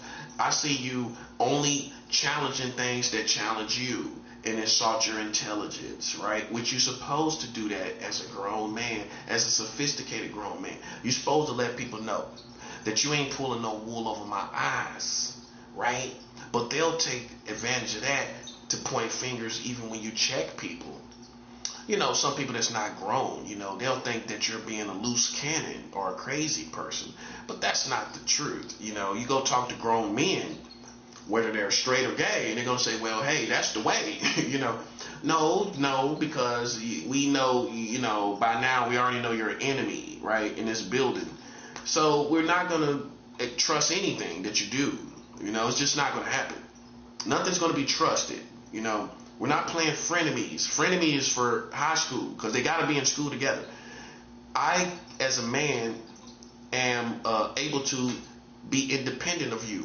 I can find ways to be independent of you, no matter if we in the same building, because that's a man. A man can find ways, and if you don't read between the lines, you don't know that person has made himself clear that he's independent of this intentional game that you put him in, right? He knows the whole situation, right? So you haven't fooled him, right? Okay. So once we're there and we are, right, I don't go playing any games with you at all. I don't play any games with you at all. You see how I think? I don't dip and dab a little bit and kind of talk to you a little bit and kind of chill with you a little bit and kind of hang out. Nah, we no. Once you, especially in the narrative of this type of stuff where people are basically like aliens to normal everyday Americans, you know, I just showed you I can go sing karaoke at a bar, for crying out loud. I'm normal as they come. I've been all over this country, but I'm also a soldier, you know what I'm saying? And I don't hide that. I've been called a soldier by a veteran military person. It's one thing to be a self-proclaimed soldier, and it's a lot of self-proclaimed soldiers in the world, right? But I'm not a self-proclaimed soldier when other people are calling me that, right? Right, okay, it goes beyond being self-proclaimed, okay, with me, okay? But it's hard for some black people to respect other black people as men. We have that hang up sometimes. That pay attention. Don't listen to what people say. They'll Jedi mind trick you. You never listen to only what people say. You go by what they do. Okay? If you treat me like I don't know any better, like I'm a child or like I'm crazy, then see, that's you. I'm going by that. I'm not going by your words. I'm going by that to tell me how you see black men as crazy, loose cannons, or somebody that you can play with and we don't know what you're doing. You know, that's how I take it, you know. And to me, that's telling me in a roundabout way, you probably done this to another black guy. You know, you probably esteem white guys as higher than black people. But you thought it was me. No, listen, buddy. Even if I'm against a whole community, I'ma still give the benefit of the doubt to individuals that contradict what I've been seeing, right? I'ma still give them that individual when they do show signs of being a good person. I'm a live and let live, right? I'm not gonna hold to a certain narrative, and I know that narrative is not true for that person, right? As long as that narrative is not true for that person, I'm not gonna hold to that narrative about that person or based on other people. See what I'm saying? And so I'm just a little more sophisticated than you first realized. You know, I've been around all races of people. I've drank with I've drank with white people. I've drank with black people. I've had liquor with white people and liquor with black people. And I've listened to black music. I listen to rock and roll. You know, I have to say all these things because if you don't, man, people lock you in to what they've seen. Most people, I don't do this personally, but there's a lot of people that follow stereotypes and they just slap on a stereotype. They don't leave room for individuality. I do that. Matter of fact, that's the only way I do it. I don't stereotype anybody. I'm not going to reference to anyone. You could almost be a spitting image of someone else, but I'm going to see you for who you are. And that's how you're supposed to navigate through life. You navigate through life with letting a person be the individual that they are. Not, oh, he's a typical black person. I expect this, I expect that. And that's what a lot of people do in arrogance. It's an arrogant disposition, I guess you could say. It's an arrogant disposition to sit back and just size a person up based on what you think you should expect from a certain race of people or a certain age bracket. Even an age bracket. I know I'm more mature than my peers and counterparts. I know that for sure. And but you know, people will size you up like you about what, early 20s. Listen, man, I'm 44 years old. I'm almost 50. I'm almost 50 years old. I don't think you're incorporating that into this narrative. I don't think so. I talk and I converse with grown men and women that got money, they own place to live, they got bills. You understand? I don't deal with bums like you might think, and that don't mean people that's in poverty, people that ain't doing nothing, that people just they ain't got nothing on their mind. There's nothing on their mind, bro. You know, like and you'll be surprised who that is. Because when we find what you're doing is nothing, then we equate what you're doing is nothing, and therefore you become a person that has nothing on their mind, no differently than a bum, you know, that's on the streets that's thinking about nothing. If we find out what you're doing is nothing, then what's the difference? What's the difference? It's the same thing.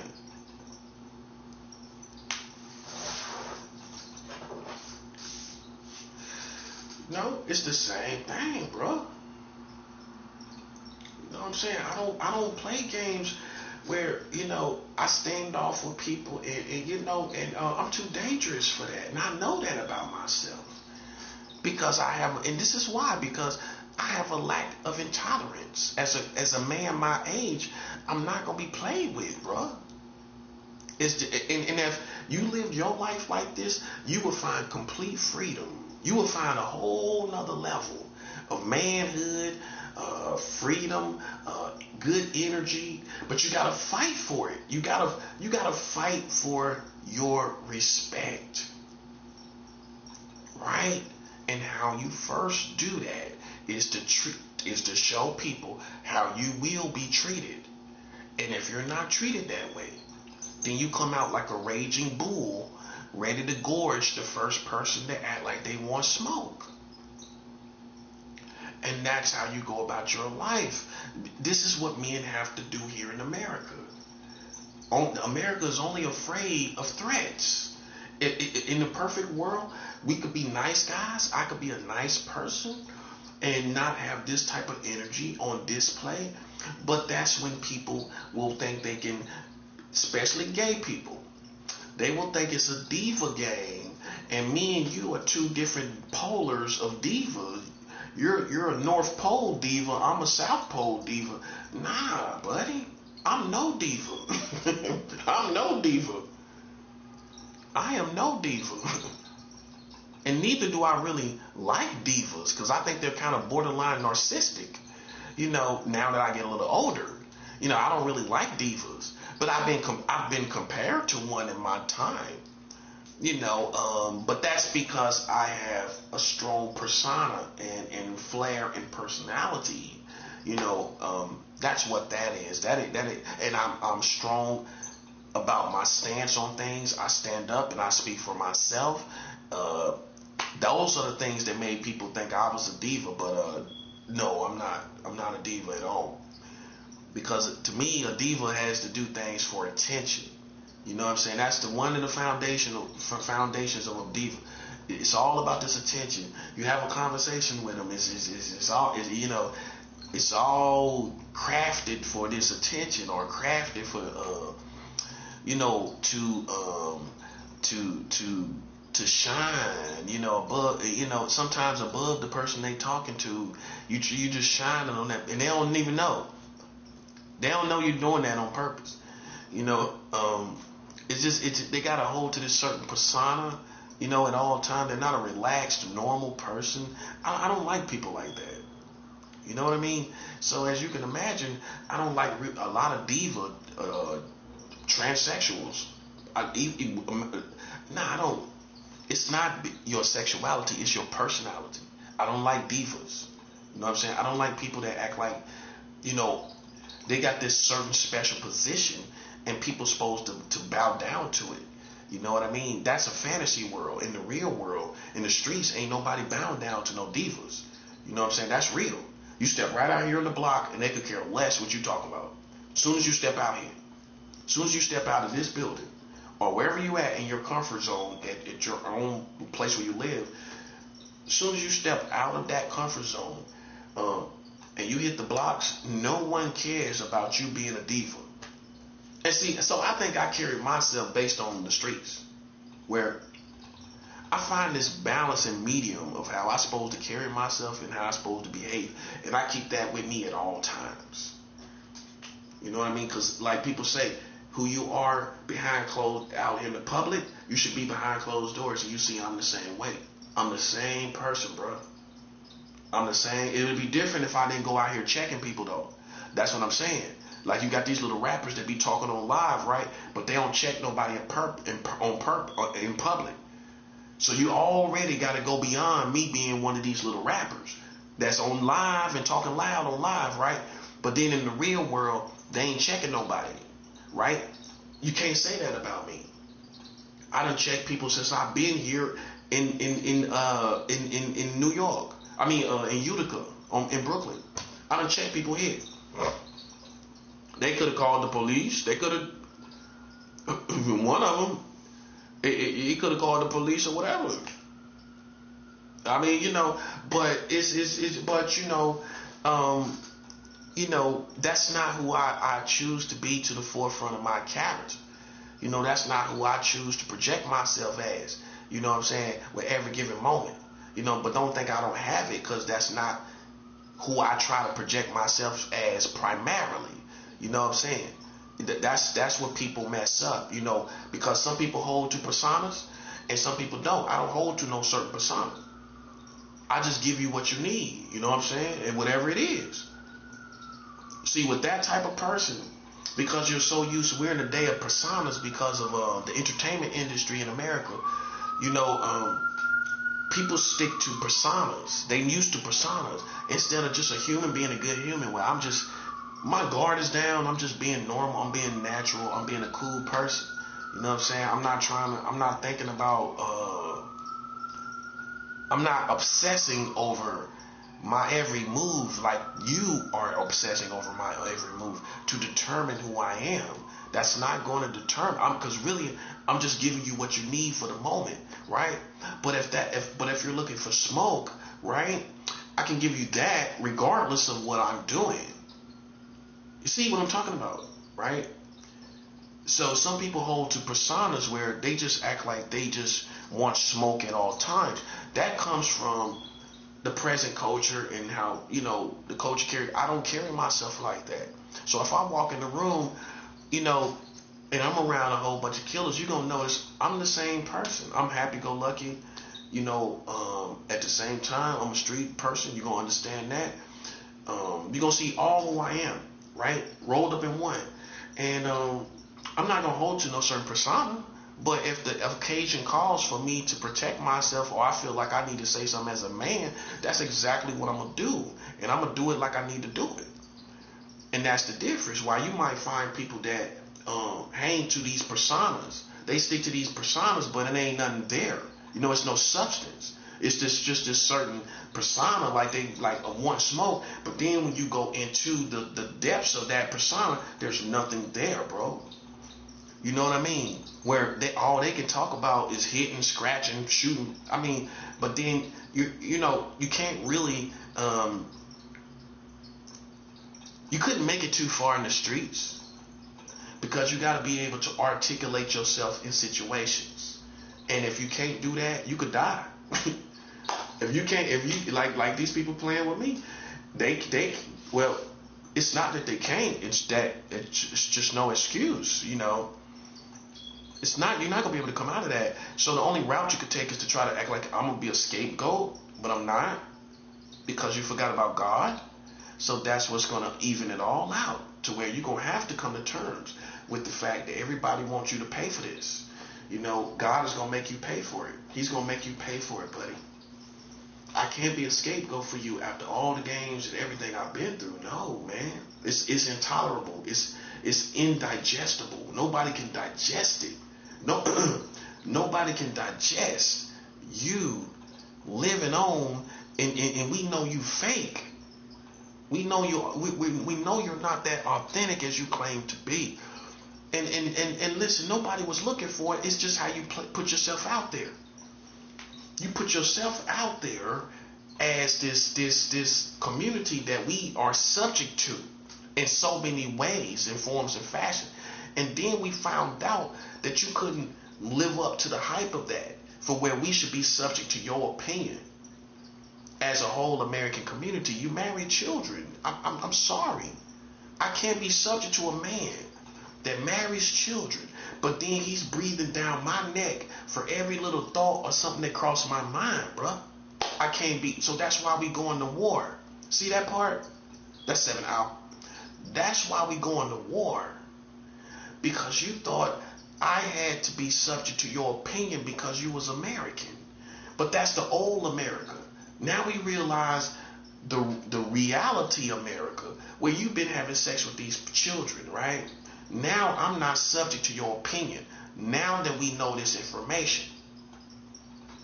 Now, and a grown man, I can sit down. See, I was raised by two masculine men. This is what you might not know about me because you don't know me, right? Both men that raised me were masculine. They were not by any stretch of the imagination, feminine men or showing any signs of femininity. Okay, with that, why I say that is so that you can understand in this context that I can sit down and bounce off of real men, right? And you might not be able to do that because when we do this in this situation, and you've been playing with my credibility, right?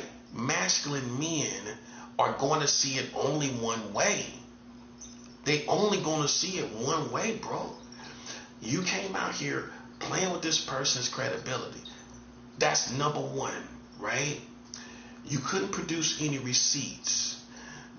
Okay, a real man is going to sympathize with the flaws of a man because we're all flawed. A real man going to sympathize with flaws, right? As men, that's just our camaraderie that we have among ourselves. If we see a man that got flaws, we gonna relate to that. Because in our manhood, in our egos, we make mistakes. So we gon' sympathize with a man like me more easily. That is, I'm not perfect, but I try to put my best foot forward, and I like to think I do that every day. And the results show. And we're not gonna get off on this kind of like this diva world that these gay guys get off on, that you learn from females, where you want to be catty and you want to play psychological games. It's just not in a man's nature. That's how I know you wasn't raised by men. Most black dudes in America was raised by women. And how it comes out, you know how I know? Because when we get down to politics, you sound like a woman. I get down to politics and I sound like a grown man. You know what I'm saying? And I go by what grown men go by. So you might have seen that I had my mom, and you might have didn't think about that I was influenced by my dad or my stepdad, but I was influenced in a roundabout way because of issues that I had to deal with my stepdad. You know what I'm saying? Constantly confronting someone that's masculine will make you understand how to articulate yourself to masculine people and also not be ran over by a masculine man. You can't run me over. See, when I was young, the first thing you got to learn with being raised by masculine men is do not let them run you over. They not going to tell you that. You got to figure this out on your own. You can't let a masculine man, especially a black man, even if you a child, and that person is not totally godly, if you're not careful, you will have your feelings constantly broken and hurt unless you learn to grow a backbone with interacting with a masculine father. You know what I'm saying? So I've had arguments with masculine men, which are my fathers, I have confrontations and even physical fights with grown men. You know what I'm saying? A grown masculine man. I've had real physical fights. So that's how you know I'm not scared of really anybody, right? When you start having physical fights with your own father, my stepfather in this case, you know, and you begin to grow in masculinity, and some people never did that. That's why to you I sound like I'm trying to be tough. It's not that. It's not that at all. It's masculinity. It's adulthood, and some of these white folks don't think I had it, especially when you constantly talking about me being gay, and you ain't never seen you. And listen, you ain't even got no receipts of it. And I'm not saying it in the sense of being ashamed. I'm saying you ain't got nothing really credible. And and I want you to consider that when you come out here, it's one thing to say among yourselves something about someone, right? It's another thing when you go out here in the public and you broadcast that to the community. You supposed to now, that's the next level, right? Where you supposed to have receipts about what you're talking about. And if you don't got that, buddy, in 2026, I can challenge that and shred it to pieces. See, what the truth is, you thought I would never have to answer to you. You would never have to answer to me. You thought you would never have to answer to somebody like me, but you do. And that's how you know that karma is already on you, buddy, because you got to answer to me. I don't have to answer to you. You know why you got to answer to me? Because you marry children as Americans. I don't have to tell you nothing about my life at this point. I don't have to tell you nothing about what I think at this point. Okay? You started problems being ignorant black people. And it's no other way to say it. You was an ignorant community that thought you could come out here and play games. Let's keep it real. That's what it was. And now you're trying to polish a turd, and a turd is a turd. That's what it is. It ain't no way for you to jazz this up and make it look good. Okay, it was ignorance from day one. That's all it is. It was never professional. It was never about no kids. It was about you being ratchet, going by something that you knew nothing about, that you couldn't prove. That's all it was. That's not investigation. That's taking truths or half truths that you couldn't really prove. Either way it go, even if it was the truth, you couldn't prove it. That's what we talk about. You're not credible enough yourself for us to just hang on your every word. I don't care what you do for a living. If you're a psychic, I don't care.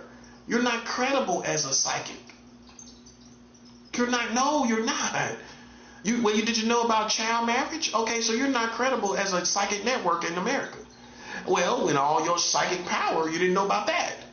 Okay, so then that's how I shut down psychics and telepaths. Okay, with all your telepathy, you didn't know about that, did you? That's all we talking about, buddy. That's all we talking about. That's all we're talking about. See, what you're gonna learn, and you're already learning it, is listen, buddy, you're gonna respect my realness, man. You're gonna respect my soldier. Like some people say, you're gonna respect my gangster. Okay? But instead of saying that, I'm gonna say you're gonna respect my soldier. I listen, but listen. Maybe you thought all black dudes look alike. And you thought I'm someone from 126 or something. And you just had too many drinks or whatever, and you got lost. And you thought I'm some other guy. And I don't know. All I know is this, bro. All I know is this. You barked up the wrong tree. And I'm not going to be the scapegoat for that situation.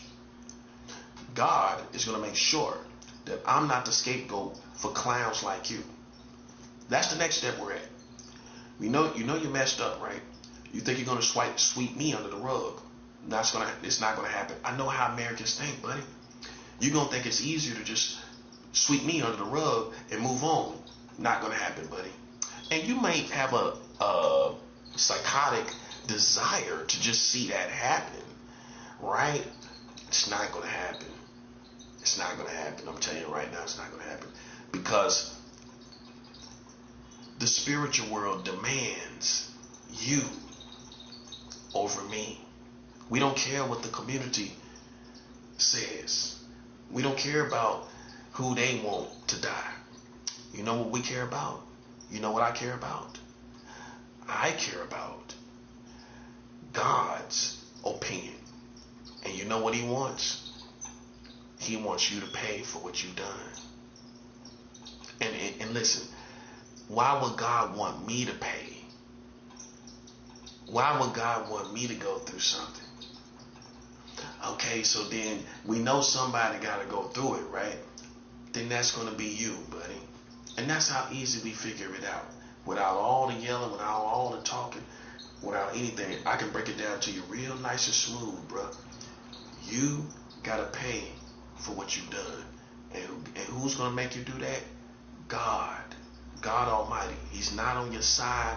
Listen, you got to be a brainwashed roach to think that God is on your side, buddy. That's laughable at this point. That's laughable. Because if it's in the name of justice, it wouldn't even matter. Because God is not going to, the God of wisdom is not going to let you tear up the whole world trying to get justice in one situation. So you can't say it's about justice. You can't say it's in the name of justice, not tearing up the whole country. No one situation is worth this whole country being torn apart. So that's out the door. You can't say it's for justice. You can't say it's for the truth. The truth ain't gonna matter when it comes to tearing up the whole country. See how far you done went down the road? You see how far you down the road? Do you see how far you done went down the road? You can't talk about no justice. You can't talk about none of that. Man, how you gonna talk about, well, just like a corny white boy, right? Well, this is about justice. Bro, you think God is gonna want you to tear up the whole country? Because the truth is, you are a gossiping bastard. You a gossiping, ignorant bastard. You think God gonna let you tear up the whole country because you just want to know something about somebody else? That's all it is. You think God gonna let you tear up the country because you done made a whole big show where all these ignorant black people and these ignorant white people just want to know something. It's not gonna happen, bro. It's not gonna happen. It's not that important. Whether it happened or not, as you were told. I don't care if it's 1,000,000 times true. It's not worth tearing up the country. No, it's not. I don't care what it is. And that's where you lose, right there. See, when you went to the point where the country started to be torn apart, it was over, buddy. Once you start tearing up the country, your cause is lost as far as being just and righteous. So scratch all the good stuff, all these for the country and all this for our country. You don't tear up the country for your country, buddy. Make it make sense. That's a 7 out. You're tearing up your country for your country.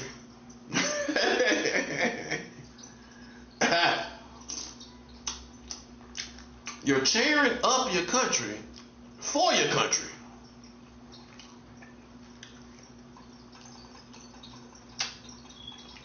You can't make it make sense, bro. You can't make it make sense. And that's why I expect of a lame. A lame can't make it make sense. I can make it make sense. For me to defend myself against all these people playing games where I'm ready to protect my life. And even the sound Christian realized, okay, that's not my lane. Okay, I can see why he on the edge like that and ready to take care of his business. Hey, you a grown man. All these people playing with you, you should have been. Some people say you should have been like that. Well, you ready to, all these people playing with you, you ain't ready to protect your life. So you can't compare me to the rest of these folks. That's why I stand on my own. That's why I don't let you form your rinky-dink opinion of me based on these people in controlled environments where they just back and forth to church and they ain't going through nothing like I'm going through.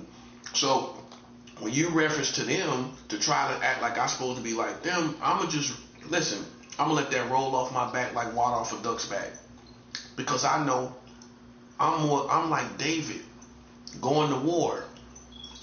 Because why you say we don't fight against flesh and blood? Okay, so then was David killing Goliath, was that sin? David killed Goliath, right?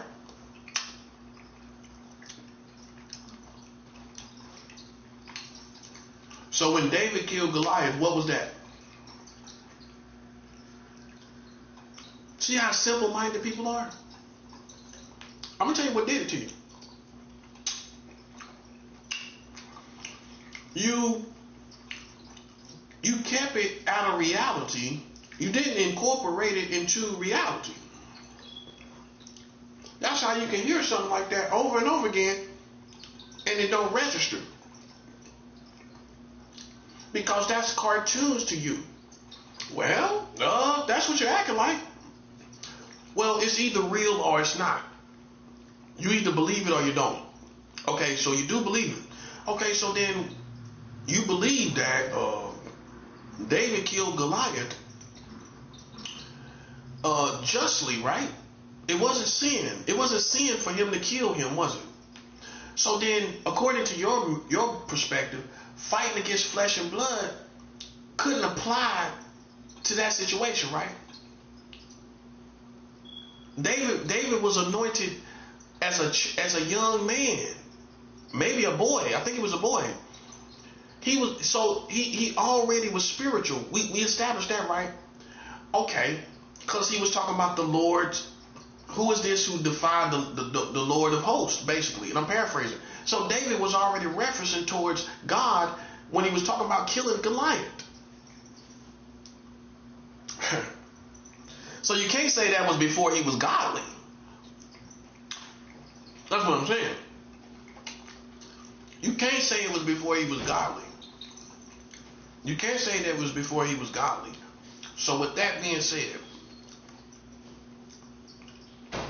when David killed Goliath, was it sin? Yes or no?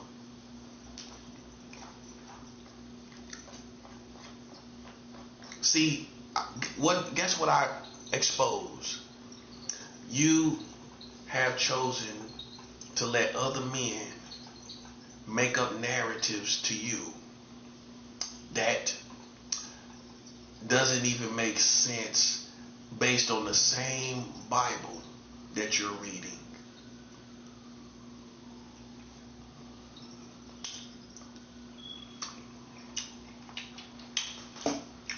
That's why the prophet, they always want me as leadership. If you go look in the Bible, they always want the prophet to be a leader, because we're not like religious people. We're not like the average everyday religious person, because I'm not going to let you feed me narratives, even as a Christian, that we don't fight against flesh and blood, but then it's a million battles in the Bible. So then you're missing something, aren't you? Like the battles in the Bible. Well, like David killed Goliath and cut his head off. Literally. Which some would say is overkill, right? But it happened. But it happened, right? It happened, right? Right. See, man, let me tell you something about America. In this situation, you tried to act like you was Rome, Italy, Rome, and this was the Colosseum. I've been talking about this for a couple years. This isn't a new subject. Neither have they made me feel that this is what they're doing recently. You're not high enough in my opinion, of a caliber to project yourselves as if you're Rome or Egypt. The only thing that made you big in the world was your technology. That's the only thing. Smarts, they're smarter people. Singapore, I think, is the smartest country in the world.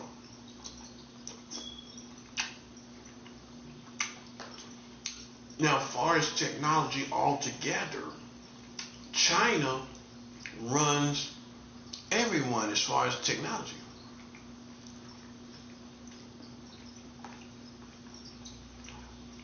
You thought you would put me in a cartoon game trying to be like Rome, and it started World War III, buddy. I told you, punk. I'm going to tell you like Sosa told Tony Montana. I told you not to play with me, you monkey. I told you not to play with me, you monkey. That's what Sosa told Tony Montana. I told you not to play with me, you monkey.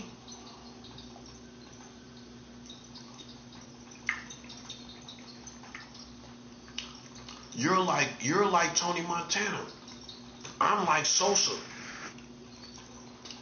If you ever seen Scarface, well, Lane probably maybe you've seen it, but you didn't really, did you? You didn't pay attention to the principles and things, did you? You just you paid attention to hello, here's my little friend. You said here's my little friend, didn't you? Hello, here's my little friend. That's hilarious. That's the part you seen, didn't you? Hey man, listen. I always look at principles. Tony died in Scarface because he wouldn't do the hit to kill the family and the little children. That's the reason why he died. When he refused to do the hit, before that, he was good.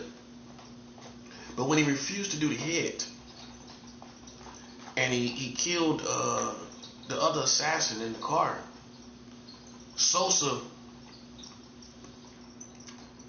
didn't care about Tony anymore. Tony could have pleaded his case.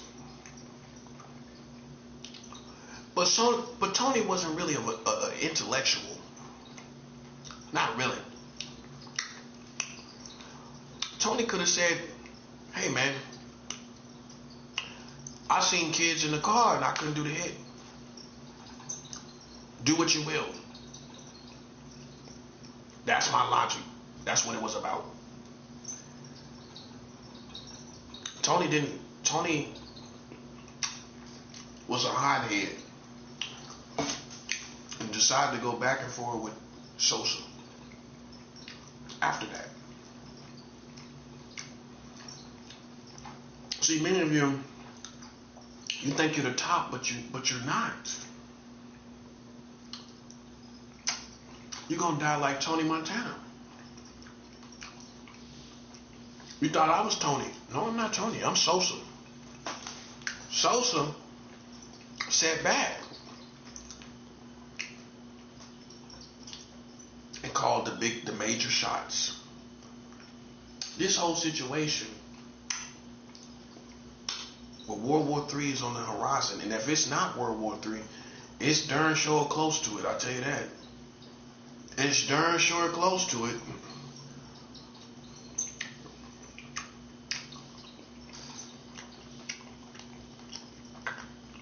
We're playing major positions. You're playing a Tony Montana position. You're just an everyday gang stalker, after all. You're just another everyday psychological basket case. You're just another basket case, bro. That's all. I'm Sosa, right? I'm like Sosa, bro.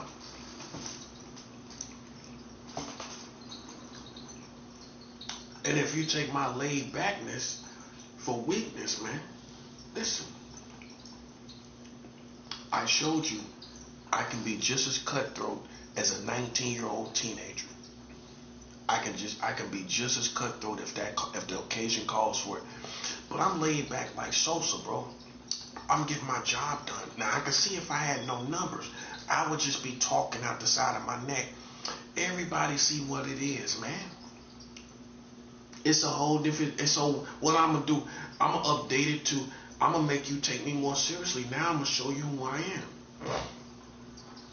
I've been like this the whole time, right? So now we don't care nothing about what you talking about with yourself. We don't care nothing about that. We don't care nothing about it. We looking at you're just an everyday player, bro. And you playing off with the wrong thing and the wrong people, bro. And you know what?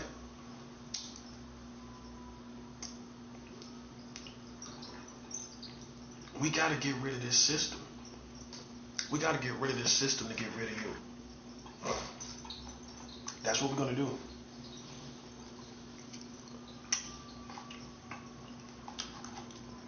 And if you are the type that keep checking for my behavior, that's not going to help you. How I feel at the moment is not going to determine what happens to you next. Now you would think someone like you that think you know stuff, right? You would know that, right? How I'm carrying myself right now is not a determination of what's about to happen in this country. See, I'm going to show you. I'm going to show black people. Now back to you. I'm going to show you once and for all how to get things done as a professional. Where I took your credibility smooth. I took it real smooth. I took your credibility real smooth, buddy. No, I took it. You came out here talking about pedophiles.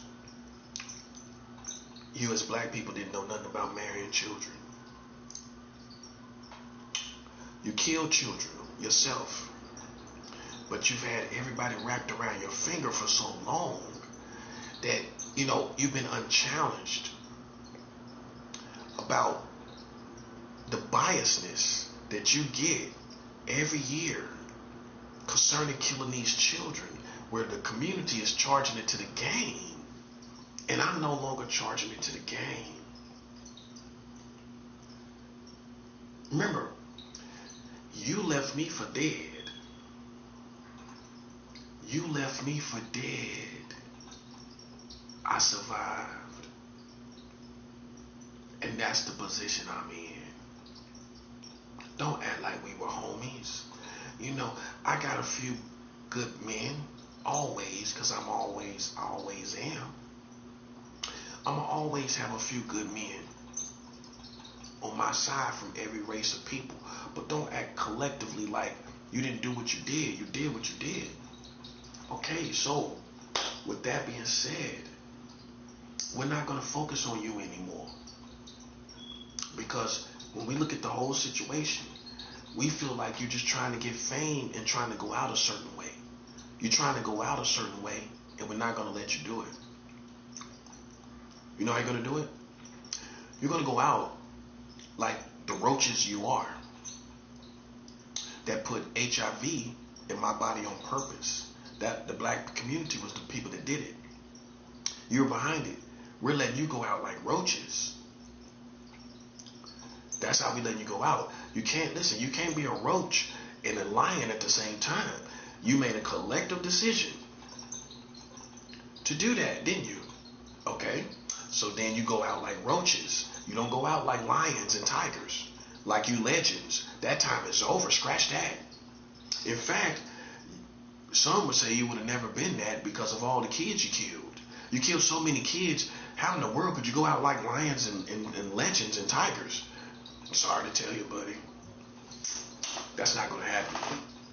You're going to go out like roaches. And it ain't nothing you can do to manipulate, because that's how you lived. You've lived as roaches collectively, as black people. You've lived as roaches. And now that Jesse Jackson is gone, listen, that's the last one of his kind, because he didn't need to see. Even though I didn't esteem him as Malcolm X or anything close to it, I would say he didn't deserve to see what's about to happen to your community. So I'm not saying that's why he died, but in this case you could say, and I'm saying this respectfully, the good die young. And and if you don't understand what that means, and I know he was old, I know that, but it's still, you get the point. It's still before something else. See, when they say the good die young, I'm going to tell you what that's all about. Those who they feel are good and too good for the world, they feel they die young so that they're held, they're taken away before all the evil is revealed to them, before they can see what life is really about, how wicked it really is in the world. They die young before they can see it. They die young before they see the evil that's coming. You can look at it both ways. They die young before they see evil in their own life and in their own path, and they die before the evil that is to come in the world, in the overall world. So in this case, I feel that because of what's coming, someone like Jesse Jackson shouldn't see what you're about to go through. Okay? I really feel that way. And that's all I would say. I'm not a student of Jesse Jackson. Really didn't know him. Really didn't know he really made any messages or anything like that. I followed Malcolm X and Farrakhan, and that's that. That's it. That's all I. His personal life. Like I said, men sympathize with men with flaws. But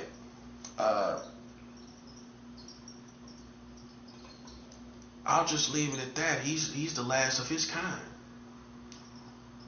He was close enough to Malcolm X. Martin Luther King Jr. He was close enough to MLK to be considered of their kind, right? So that's the last of that kind. And now comes the suffering. Because if you think for 1 minute that black people are not going to suffer with all this stuff that you see that is happening, buddy, listen, buddy, you got to be in the dream world. If you think they're going to be spared after they played with a prophet, after they played with me and all the killing they did and killing all these children. Oh, it's not an excuse. It's what it is. You're so used to hearing somebody talk about it. You're thinking we're using it as an argument. This is not using it as an argument. This is not a debate. This is the reasons why. The ones you overlooked that's in charge of the game for so long. This is the reason why. You see where you're at? You're going to suffer. You're going to suffer. That's all there is to it. And it's a beautiful suffering. Because finally, nobody can save you from going out here crying about what police is doing to you. And you out here killing yourself. Finally, you will not be saved from consequences of your actions. Because what we're tired of as far as the double life? We're tired of people coming out here talking about what black people are doing, what people doing something to black people. That's what half of them, that's what they're thinking right now. I'm doing something to them. They always gonna think like that. But look at what they doing to themselves though. Where you shouldn't even be saying nothing. Not really. You kill children all the time. It's normal. You forget about that, don't you? I know. But guess what? God don't see it the way you do. I'm gonna tell you as a prophet. God don't see it the way you do, buddy. All that killing you've been doing, all them children that you killed, God didn't charge it to the game. He didn't let it go. All that happened was it piled up until it can go on no more. That's all that happened. Even me, we've had a major loss, and this month marks the month when it happened. I lost my stepbrother to two black ignorant bastards that kicked in his door through a home invasion and killed him, and he wasn't even in the streets. He wasn't even in the streets. He got killed for valuables, not because he was in the streets. So then you got two types of black people. Those who have lost their family to the streets and they not with black people no more like they used to be. Or those who haven't lost nobody. Or those that do and they still choose to be over there. But we have a right to make a different opinion of you after you take our loved ones. And is some people, you are so brainwashed, you think we supposed to love you, and you take our loved ones. You take our loved ones, and we supposed to still love. Ask black people, how many people you lost to the streets? How many family members got killed by black people? And how you feel about black people today? How you feel about them? It's judgment time, bro. You just overlooked it. You just overlooked it the whole time. You just overlooked it, that's all. White people couldn't say nothing, so who else gonna say something? Hispanics and Latinos ain't gonna say nothing. You ain't gonna halfway say nothing. Man, listen. God does not charge it to the game. Just letting it go. God don't do that. God does not charge it to no game, bruh. So, with that being said, what do you think your proper judgment is for all the kids that being killed? All the black people that's being killed too. Them too. We don't just consider kids like you do. We consider everyone. For all these people that's being killed, right? What should happen to black people specifically? Not white people. They ain't do it. You did it. What should happen to you? Nothing? So you would say nothing. That's your final answer. That's your final answer. That's your final answer.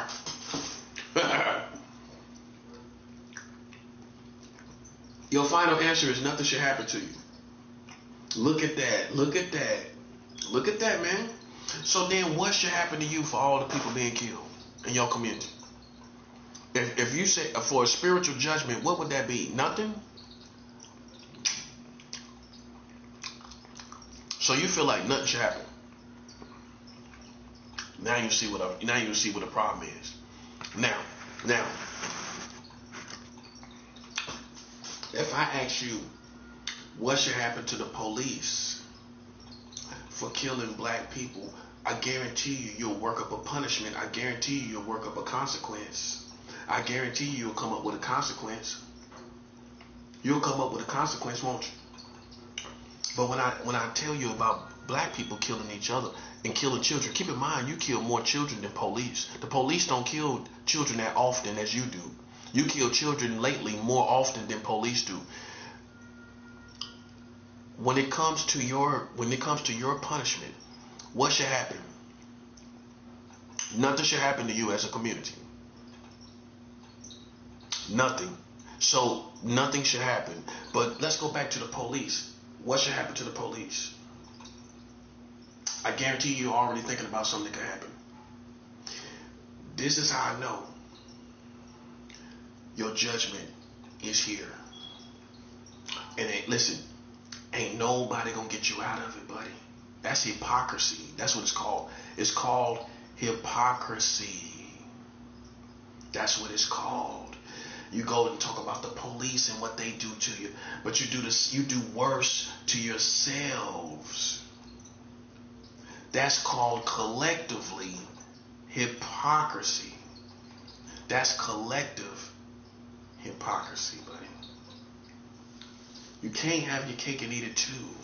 You can't talk about what the police is doing, but you're doing worse to yourselves. I know. White America let you get away with it. God didn't. Okay? We ready. For anybody talking about playing with my life, that's for any person here. Listen, we ready, buddy. We ready right now. I'm just saying. Because we definitely are not feeding into some secret society narratives where you think you can put fear in us talking about sacrificing. We ready to kill right now. Okay? See, unlike you, I've always been ready to kill. Okay? I live. I will live. I will live. And people like you that thought you would get black people against me, I turned the corner. See, you thought in secret societies I would eventually go to them. So you set up all these different things that you was doing over there with black people. Then I separated from black people. Now you look stupid. Because you over there with them waiting for me to come over there. And I ain't going to come over there. Because there's too much hypocrisy. I'm just saying. It is. And now we create a whole different lane without the wicked Africans. This is a war between the righteous Africans and the wicked Africans. I got money down in Mexico. I got money in the Middle East. Oh yeah, this is why, because this is what's going to do it to you. I got money in South America. I got money in Colombia. All of these offerings are against you and America. Oh yeah, I got money right there in the Middle East where all the bombs are blowing up. For anybody that talked about taking my life, buddy, and I ain't done that to your community, we remain dangerous. Listen, once you say something about taking my life and I know I ain't done nothing, we remain dangerous. Okay?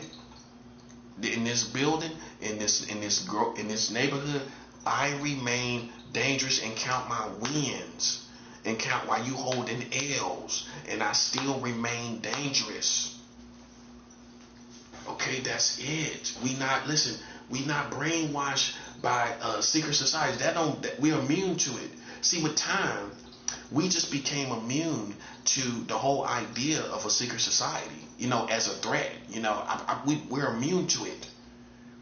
Because the more evil that came into the world, we grew immunity to what a secret society could do. That's why it don't bother us. You know why? Because we've seen so much other evil. Why would I be appalled and shocked and out my mind about that?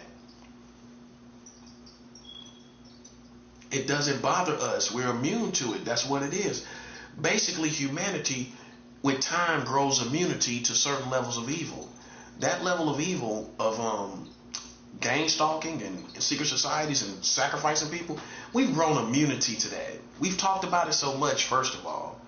We've grown immunity to the thought of it. To just the thought of it.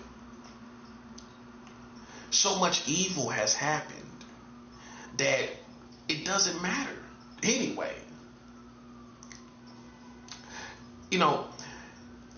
It's just your time to go. And we're not going to compromise that any longer. See, unlike other people, I stick to my guns. I don't care. Listen, no pun intended. I stick to my guns. If I don't do it to be thuggish, I don't do it to be a gangster. I do it for all the right reasons, man. You play with the community and you deserve to suffer for it. And that's it. That's me telling you as a prophet. If a prophet tells you you deserve to suffer for something, you're going to suffer. Black people, you deserve to suffer. secret societies, Freemasons, and Illuminati. You deserve to suffer. You deserve to suffer. It's over. See, you thought in your arrogance you would get off on playing with a prophet and nothing would happen to you.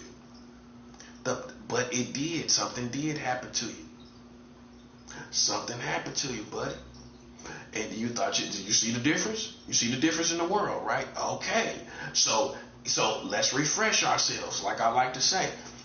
You played yourself, right? Right. You played yourself. Because it's all over either way it goes. Whether I live or die, it's all over for you. I'm just saying, I'ma live, like most people gonna say, but I'm just saying, I'm just showing you the scenarios. Whether I live or die, you gonna suffer. And that's that, bro. It ain't gonna get better. It's not gonna get better. See, this is how the real world feels when the world is ending. This is the end. I told you this would happen. You took me as a joke, as Americans. All of you did. Now look at you. Now you're hanging on my every word. That's what I'm saying. That's all. Listen, the police can't get you out of this. That's what I'm saying. So stop being a child. Stop acting like a white child. Like the police gonna get you out of this. They ain't gonna get you out of this. You in the wild, buddy. The police is not gonna change this. They can't do nothing about it. That's for everybody. The police can't get you out of this. So like we're not kids. It don't matter what the police doing. What they gonna do? It's what it is, bro. You should have listened to me. I told you. That's why I don't feel sorry for you. I taught, what's the 2026? I taught for 3 years. I taught for 3 years solid. I'm not going to do it forever, bro. I'm not going to do it forever. This is over. We decide this. It's over, bro. I told you, you don't play with God's kingdom, bro. I don't think you understood. You don't play with this kingdom. Okay? Now, if you're a little white boy or you're a little Bill Cosby kid from the Huxtable family, you don't really know about. Listen, you don't know about real spirituality.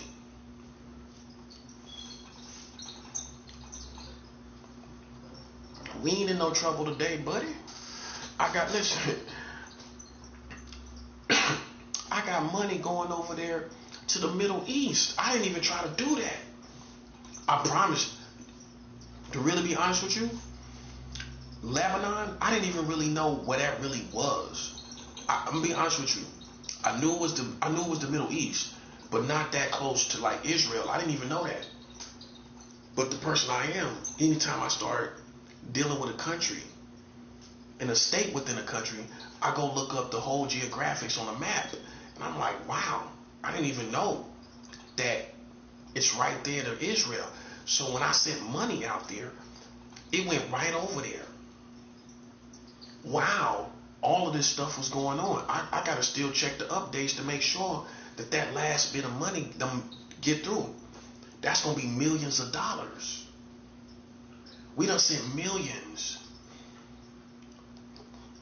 We sending millions of dollars. I already sent $4 million over there. I said $4 million. That's already there. That's more than $4 million. I'm sending millions, man. That's why I'm the full balance of what I need to be. Why you don't think I have a relationship with money? I'm sending millions of dollars to people, bruh. They didn't know that. I just played a different lane with money in this spiritual warfare. You know what I'm saying? You see what I'm saying? What else would I do? Even if I had bread, what else would I do with it? I'm doing exactly what I'm supposed to do with it. And God is showing me exactly where to send it to capitalize on it. And I'm sending millions. I'm sending millions of dollars.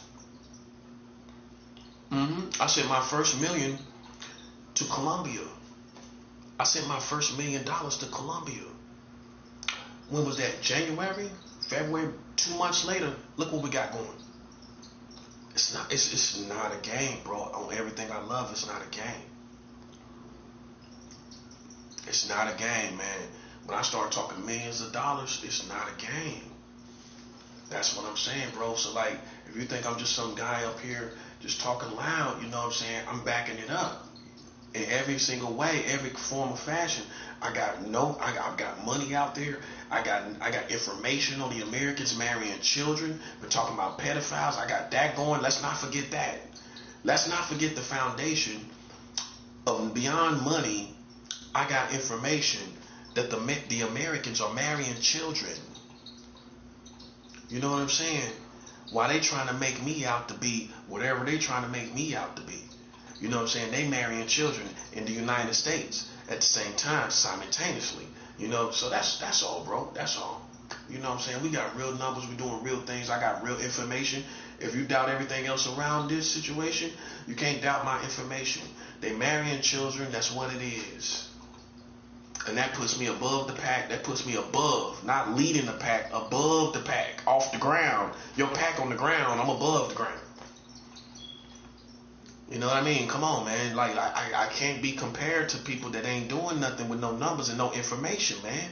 You know what I'm saying? If you're a messenger, you should produce some type of credible, damaging information to your enemies.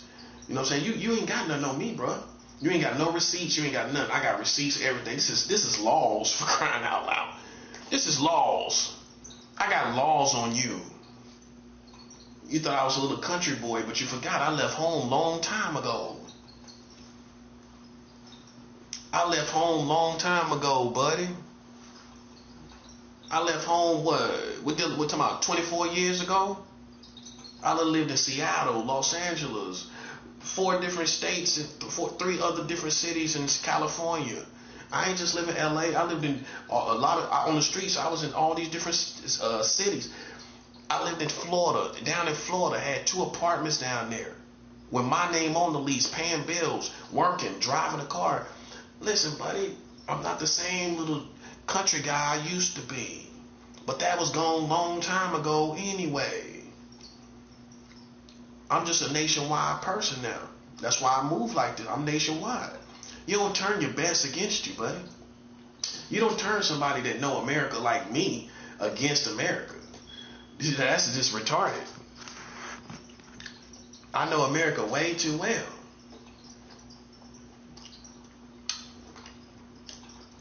I just came back from California less than a year ago. That's why I'm, just in case you think you don't know where this is coming from, I'll tell you where it's coming from. Me being all around the country, that's where it's coming from. That's where it's coming from, and you stupid. See what I'm saying? Do you see what I'm talking about? Okay, this person just came from California less than a year ago. Less than a year. It's not a year yet. It's not a year yet, right? So this person has been in California less than a year, but you act like his attitude might be fabricated. That's what I'm saying. Now you see what I mean. My attitude is fabricated. My attitude is fabricated, but I just came from California less than a year ago. I got a California ID, but my attitude is fabricated. You forgot it, didn't you? That I got a California ID. Well, that should tell you I ain't got the same attitude as these people around here. I mean, it wouldn't even matter. You should just assume it don't, without details. You wouldn't even, I mean, that's just how smart I am. I don't know. I would just assume without details that this person probably ain't really like nobody around here. So don't try me like I'm somebody around here. You know, I'm not familiar with, you don't know me, buddy. You use a lot of mind reading and a lot of studying me, but it's still, listen, buddy, I'm still full of surprises, ain't I? I'm still full of surprises, aren't I? That's for all the mind readers and the psychics, right? I'm still full of surprises, aren't I? I'm still full of surprises. Listen, man. I'ma stay full of surprises, bruh. I'm not a child. You ain't gonna ever pull no wool over my eyes, buddy. I'm always ready. I can go to war anytime, right now. It ain't no special time. I don't care about this building. I don't care who's in the building. I don't care who's around the building and who's in the neighborhood. None of this matters to a person like me. And that's what you should expect of me. None of this matters. I see right through all of that. And you know what I look at? People playing with me and playing in my face. That's all I look at, buddy. That's what I look at. That's all I'm going to look at. See, a lame going to conform to the building. Well, I'm in the building. I got to be good in here. Got to abide by the rules. They say I can't go nowhere. I'm exaggerating. I can't bring no woman in here.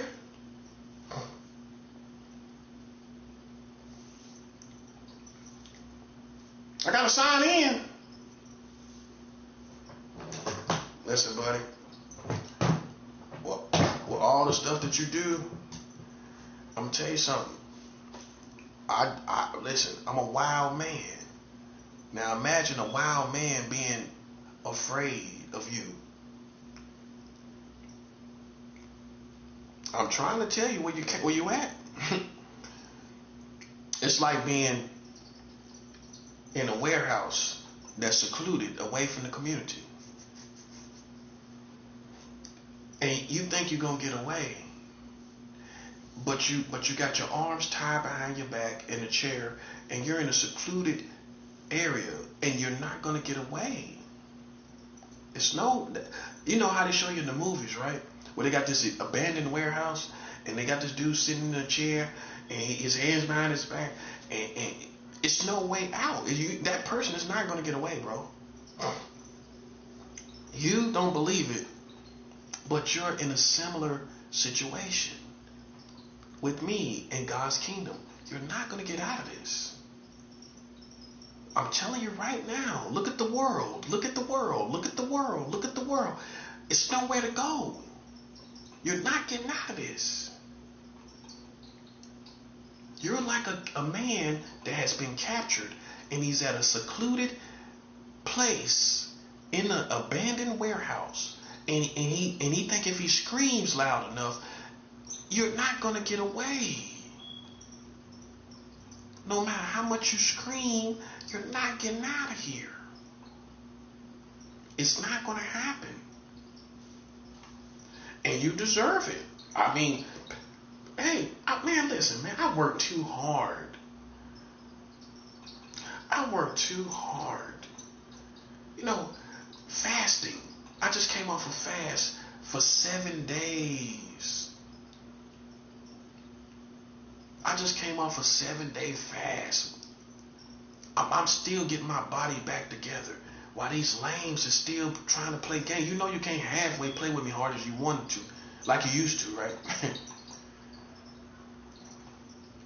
Hey, you know we done grew up when you can't play with me like you used to. I'll let you use that for yourself. They can't play with you when you grow up like they used to, can they? You done see how them took off on you. I'm fasting for 7 days like it ain't nothing. People can't believe it. Sure, I was going to die. Nah, somebody can't go 7 days without eating.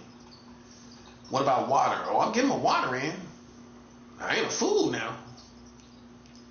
But that show you how dangerous the heights I climb. If I went without water, I wouldn't make it, right? This is dangerous. I'm getting my body back together. I shouldn't even deal. My point is this. I give God the praise first and foremost for all spiritual things I do. I shouldn't have to deal with anybody thinking they're in my lane after fasting for 7 days. That's real. Just in case you think I just forgot what I do. I just came off a fast for 7 days. You can't find me any of your leaders that's doing it, bro. I gotta point it out. I'm the one that's doing it. And then here's the thing. I'm getting results on top of that. I'm getting results. You want to hear it? Okay. When I started the 7-day fast, just all the way in, you know, when you first get in, you know you got to do 7 days. Well, maybe you couldn't relate, but you know you got a long haul road. You know, I just started my 7-day fast, ate me a couple sandwiches. I didn't really even eat that, you know, a lot, like for 7 days. You know, I threw back a couple sandwiches. You know, I think I had some sliders, some little slider things I made. And I just went on in like that. I ate a couple cracker sliders with some little turkey on it, cheese on it, whatever. And went into it, you know. 8 hours later, after the fast started, the war in the Middle East started. America attacked Iran 8 hours into my fast. 8 hours into my fast. The war in the Middle East started. Did you hear what I just said? Just in case the little cartoon gang stalkers is around. 8 hours into my fast. Right? 8 hours into my fast, the war in the Middle East started. So during the whole fast of 7 days, from the very, not even day one was complete before this war started. So they was at war while I was fasting. Man, listen, you ain't listen. You don't hear me, man. You don't hear me. I had no way of knowing. The real reason I went into that fast was because of something else. Because of my offering. I really wanted to do a good fast. And God had other plans too for me to do a great fast at the end of the winter. We're at the end of the winter. What's the day? The 9th? Yeah. We only got what? 11 more days of winter. Yeah.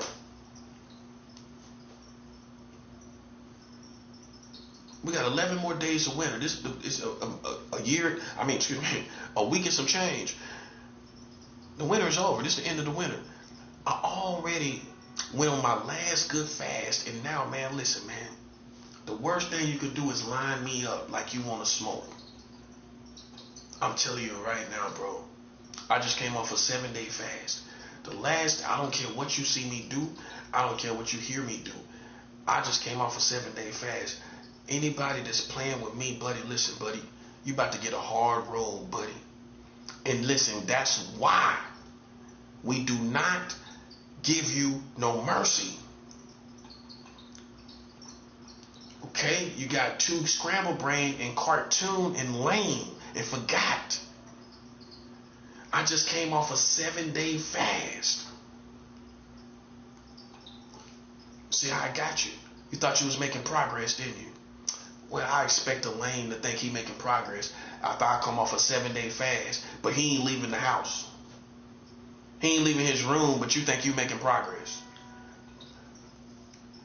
I just came off a 7-day fast, and you think you making progress, and I haven't even left this room.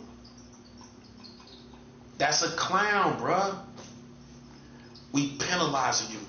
I just came off a 7-day fast, man. Listen, we ain't got no, listen, from this day forward, if you call yourself a Freemason, Illuminati, we have no love for you whatsoever, bro. Whatsoever. Don't ever come back to me, ever. If you, listen, you can take back all your feelings. I don't care about your feelings. I don't care about the cool Freemasons. I don't care about the cool Illuminati members either. Because you know they're going to show you the cool ones. I don't care about that. Cool is cool. I don't care.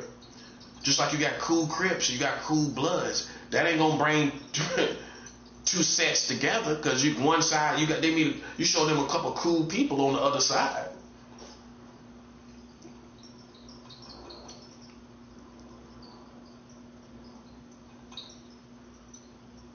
It's over. I told you. This is the end.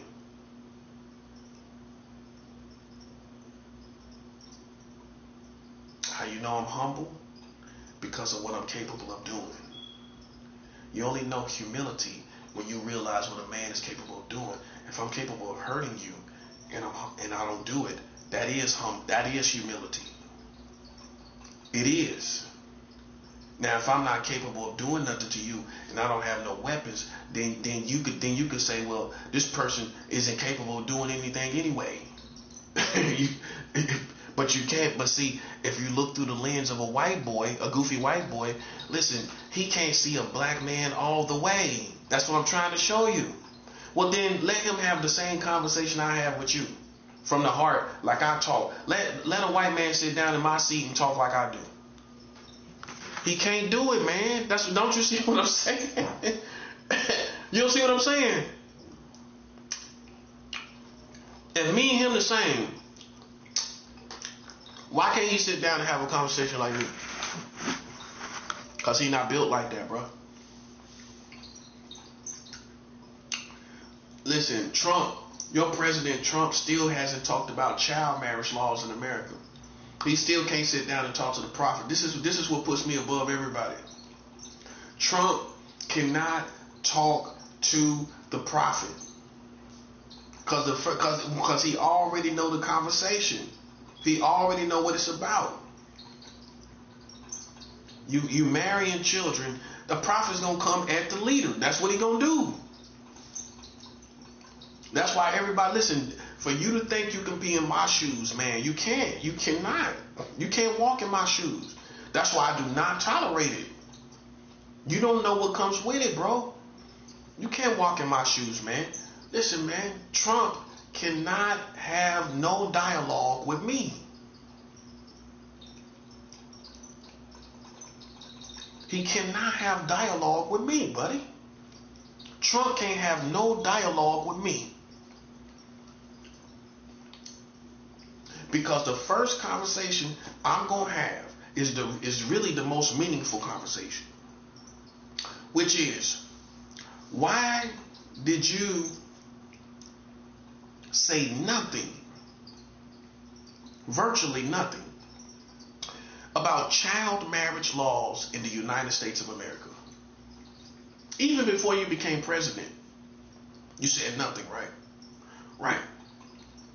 Barack Obama, he said nothing, right? He said nothing about child marriage laws. Nope, Barack Obama has not said anything about it. This is why, listen, this is why anybody you think that they can see me, they can't. No disrespect to Minister Farrakhan, but Minister Farrakhan has never said nothing about child marriage laws in the United States of America. So now you see I got my own lane. I'm not leaning on nobody. And Farrakhan didn't lean on nobody. Barack Obama didn't lean. Ain't nobody leans on people. Which means I'm supposed to do this. I'm supposed to show you what I've done that nobody else has done. They don't got a problem with that. A boss don't have a problem with it. I'm supposed to distinguish myself from the rest of these people. That's all I'm doing. Jay-Z didn't say nothing about it. Jay-Z, listen, they darn near worship Jay-Z. It's not his fault. It's your fault as black people. You darn near worship Beyonce. It's not her fault. You like light-skinned women over dark-skinned women. Most black people like light-skinned women better. Yes, you do. Yes, you do. It ain't her fault. It ain't her fault. It's your fault. But listen, because you put these people way up here for those reasons. You listen, none of them said nothing about child marriage laws, but you darn near worship them. They ain't say nothing about it. It's what it is. Do you hear the words coming out of my mouth? Like Chris Tucker say, do you hear the words coming out of my mouth? Okay, then y'all didn't. Nobody said nothing. So then what would you think? If you're the only one talking about this, that you're on a whole different lane. That's what you're gonna think, and you should think that way.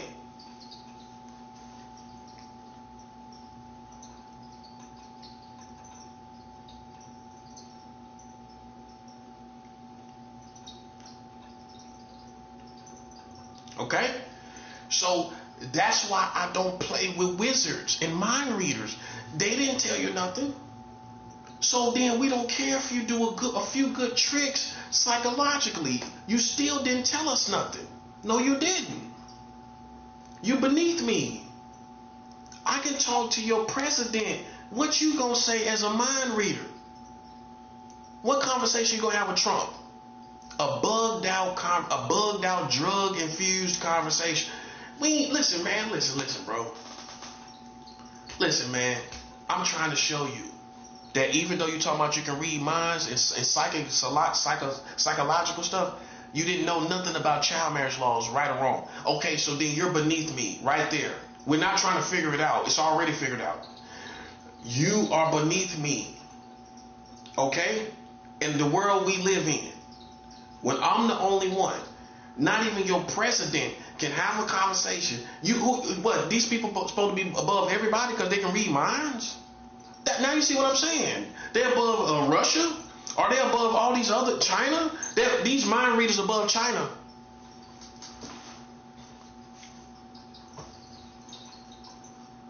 Are the mind readers above China and the leader of China? They're not, man. Let's stop playing games here. Okay? You do a little trick and you think that means you're above everybody. We get it. But it doesn't mean you are. We get that too. We know what you can do. Doesn't mean you're above us though. And it doesn't mean it doesn't matter how often you do it, you're still not above me. Okay? That's all I'm telling you. You gotta spell it out for children. That's how you have to do it. Children don't understand. You have to break it down. I would talk to my child just like this if I was disciplining my child. You have to break it down. Listen, we don't care nothing about that. Trump cannot have this conversation. We talking about the big leagues, buddy. We talking about the top. Now imagine me being subject to your little rinky-dink wizard opinion. It's not gonna work. Now you see why I'm like this though. I'm showing people why.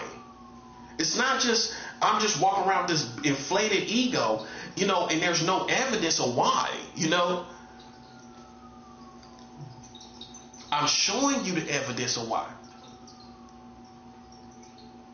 Ain't none of these people, it don't matter what they do, and that goes for the police and anybody like them. Anybody like the police, including civilians. Ain't none of y'all seeing me. And the country was marrying children and you ain't do nothing about it. You ain't say nothing about it.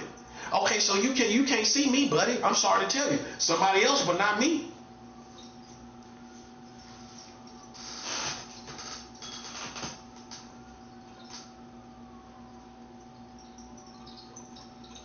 Okay, we don't care about that. We don't care about what's on nobody's mind. I am the one that's off limits because you can't talk to the man that's talking about you marrying children. Listen, man, no, listen, buddy. You playing yourself, man. Let somebody come playing around me. I'm taking the first person life to come near me. That's all I'm saying, bro. That's where I'm at with mine. I'm taking the first person life to play me close, so don't play me too close, buddy. That's all I'm saying. That's it. I'm just cut to the chase, man, because when you this good and you winning like this, it makes you dangerous, man. I have no tolerance, man. You wouldn't understand because you're not a boss. I have no tolerance for people like you that sit back and watch them pass child marriage laws, but you trying to see what's on my mind.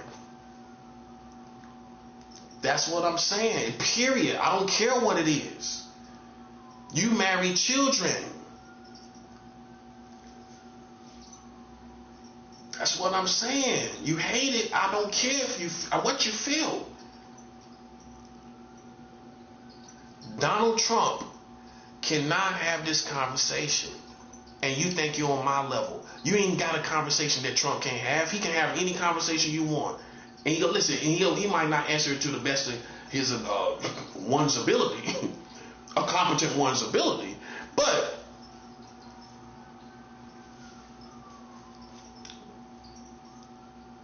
Trump can't have this conversation with me, with the prophet. Trump was in the White House a whole year after child marriage laws were passed. Trump is ducking and dodging me. He ducking and dodging me because of this conversation. That's why he hates me. You know why he hates me? It's not he don't know anything about me and what I'm really like. He don't know me. Why he hates me is because I'm the one single-handedly that exposed America marrying children. And while he was the president, that's what he's mad about. It's all over the internet. Everybody knows. It's all in the Matrix.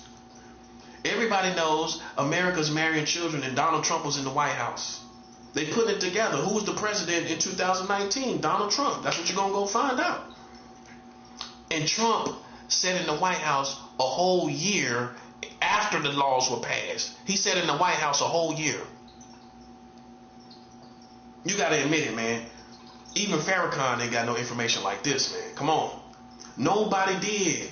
Barack Obama didn't. Nobody got no information on these people like I do. Marrying children. They ain't got this. They don't. That's if you smart, you will say above all these witchcraft people and all these people, nobody can see this man. Because all of y'all are slaves. You just a witchcraft slave. That's all. You just a slave witch. You just a slave warlock. They gonna rock band for you. Slave warlock. You gonna make a rock band called Slave Warlock, ain't you? Well, we're Slave Warlock. That's hilarious. You Slave Warlock, ain't you? The name of your band is Slave Warlock.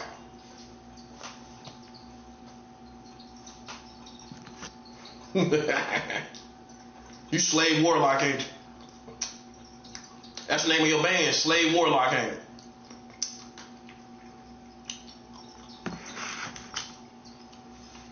Bro, you just another slave, man.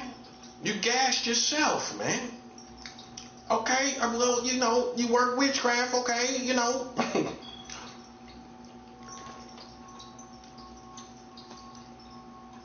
Just another slave, man. Played yourself playing with the prophet. Prophet stands out like you want to stand out. The truth is you want to stand out like I do, right? That's all it is, man. I do what you want to do, right? We change everything and I got information. Just in case you doubt what we changed, I got the information. You can't doubt this information. We got more than one way of making people believe. You know what I'm saying? Not just this hocus pocus. I ain't doing hocus pocus, but you know what I mean. We got more than one way to make people believe. You can't doubt this information. Trump was in the White House when this happened. Why didn't he say anything about it? Big as his mouth is, that's what we talk about. It's not even like him. It's not even like him to sit back like that. Let something else happen. Oh, he talking all about it. Whatever it is. Less things that's more trivial, that we all agree on that's more trivial. Let something else happen. But he didn't say nothing about child marriage. That's what I'm talking about, man. Look at how it looks, man. Look at how it looks. Big as his mouth is. And he ain't say nothing about it. Still ain't said nothing about it. I mean, I can see if he was kind of laid back. Like Joe Biden. Joe Biden kind of laid back anyway. Right? If you pay attention.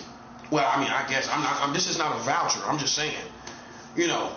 Barack Obama is kind of laid back too. Right? Trump is not laid back. That wouldn't be a word to describe Trump, would it? But yet he said nothing, like he was laid back, wasn't he? He was laid back when these child marriage laws came out, wasn't he? When the child marriage laws came out, he was laid back, wasn't he?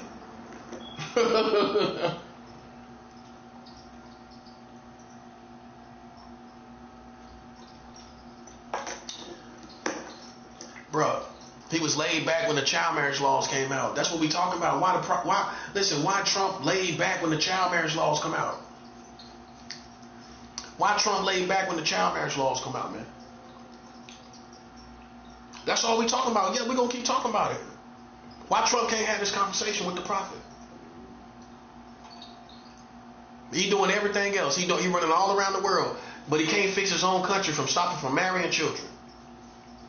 He can't work on that. He can't be multitasked. He can't be multitasking and work on that. Why he ain't saying nothing about it? You can't answer that question, can you? That's what I'm just asking all the right questions, like they say in California. Like they say in California, I'm just asking all the right questions. Why Trump couldn't say nothing about this? Why Trump couldn't say nothing about it? Why he still ain't saying nothing about it? Here it is. How many years later? 7 years, going on 7 years later, he still ain't saying nothing about it. It's almost 10 years later, he ain't saying nothing about child marriage laws. Well, 3 more years, it'll be 10 years.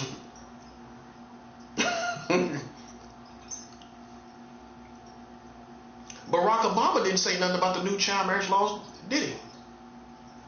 Barack Obama didn't say nothing. Now, what would you think if you was me? What would you think if you was me? You the only one. Barack Obama ain't talking about it. So I ain't talking a bum language, right? I'm talking about the heavy hitters. I'm talking about the movers and the shakers.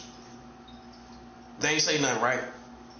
Can you give me a valid explanation of why your country didn't protest about the new child marriage laws passed, but they can come out here talking about a pedophile? You see why I despise them? You see why I despise them, right?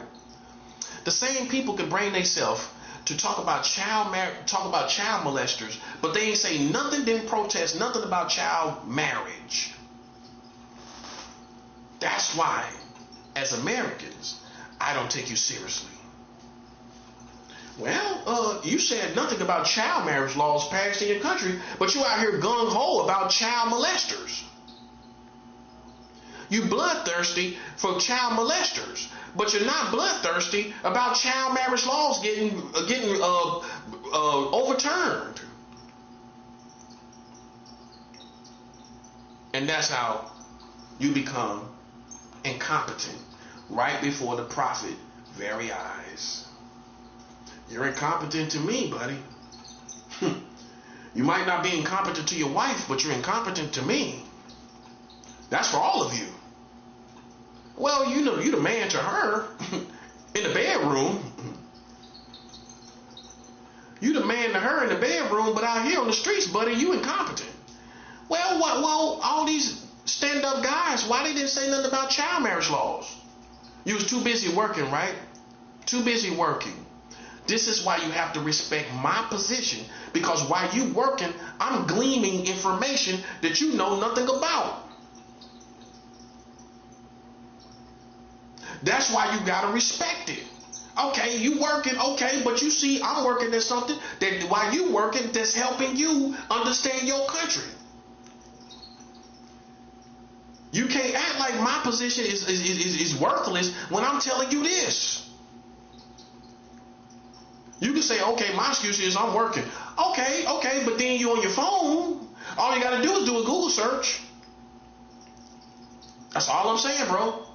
But you gotta respect the messenger, right? That part. That's what I'm saying. Give honor when honor is due. Give respect when respect is due. You didn't have to go and be provoked to talk about this before you found it out. I found it out for you, so to speak. The Lord led me to this information. You didn't have to go and read through books and go to the library or have some kind of random conversation about what kids do with you know what the laws, child sex laws are. You didn't have to have some random conversation. I gave the information to you. That's why you gotta respect the leader. Cause I'm not these other knuckleheads ain't doing nothing, bro. This is what I'm talking about. You work, I reveal things.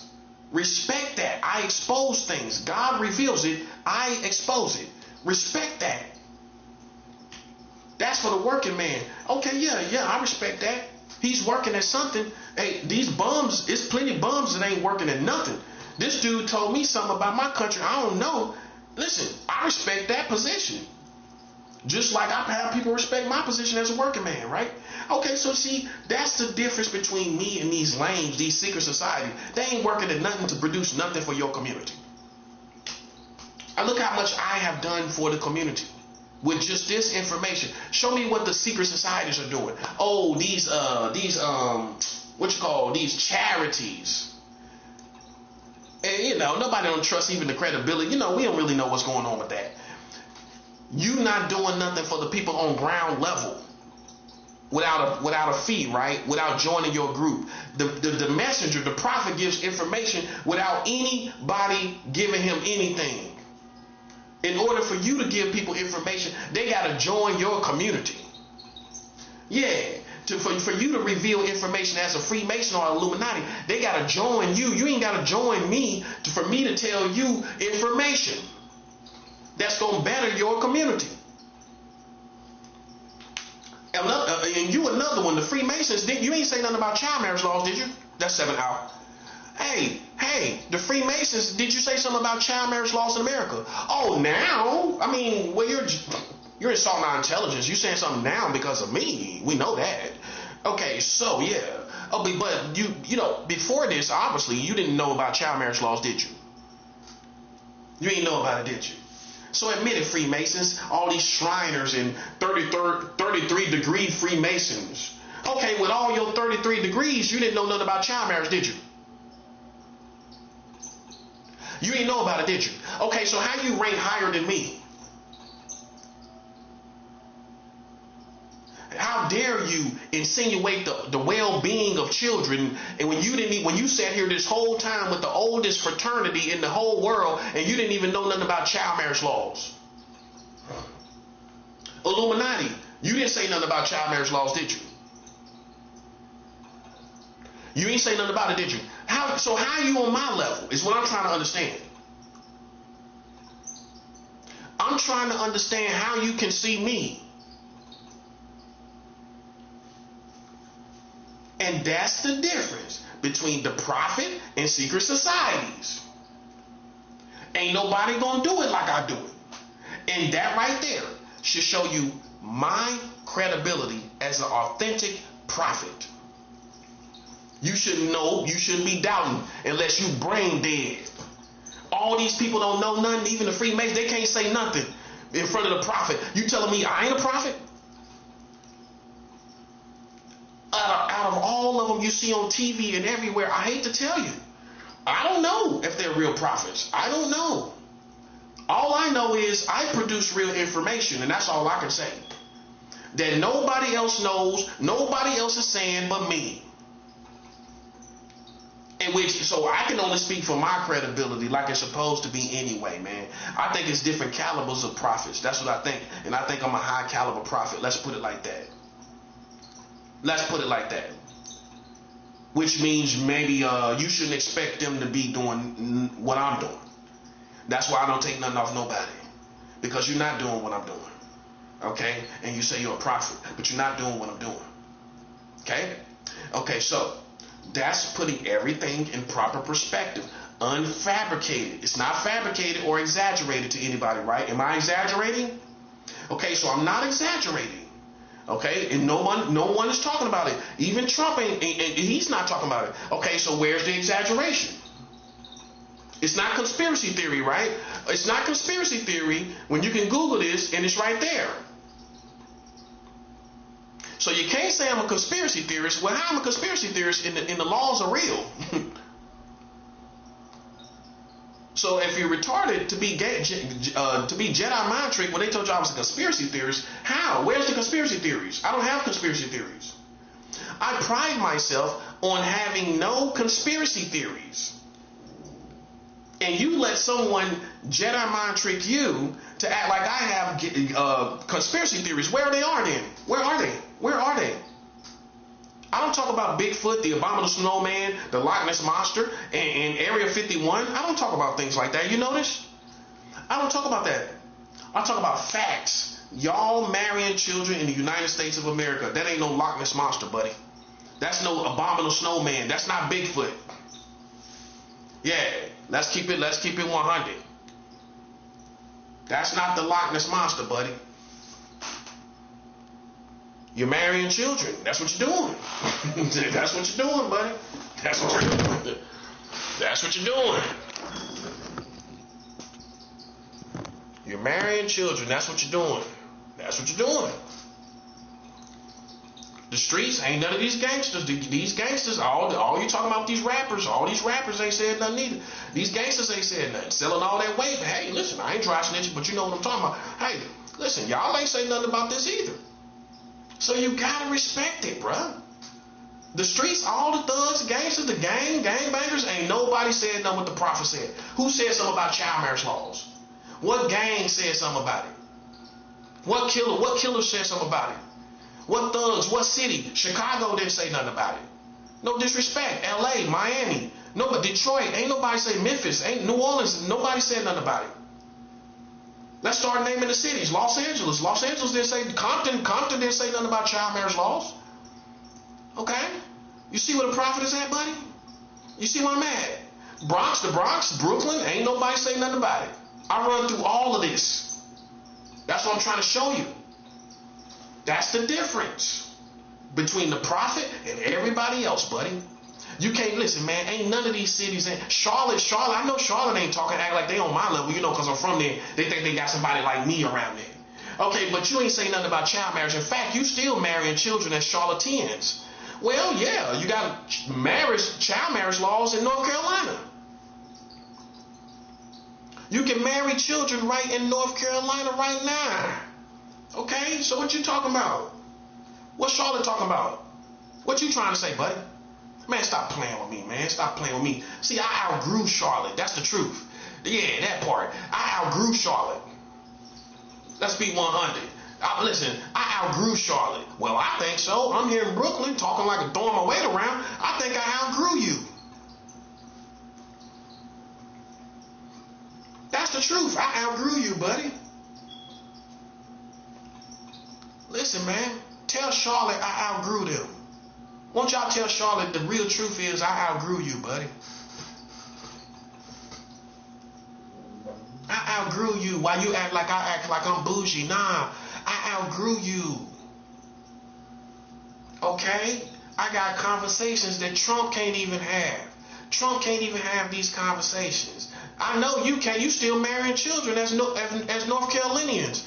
North Carolina still got child marriage laws. Go look it up. North Carolina laws, child marriage laws in North Carolina.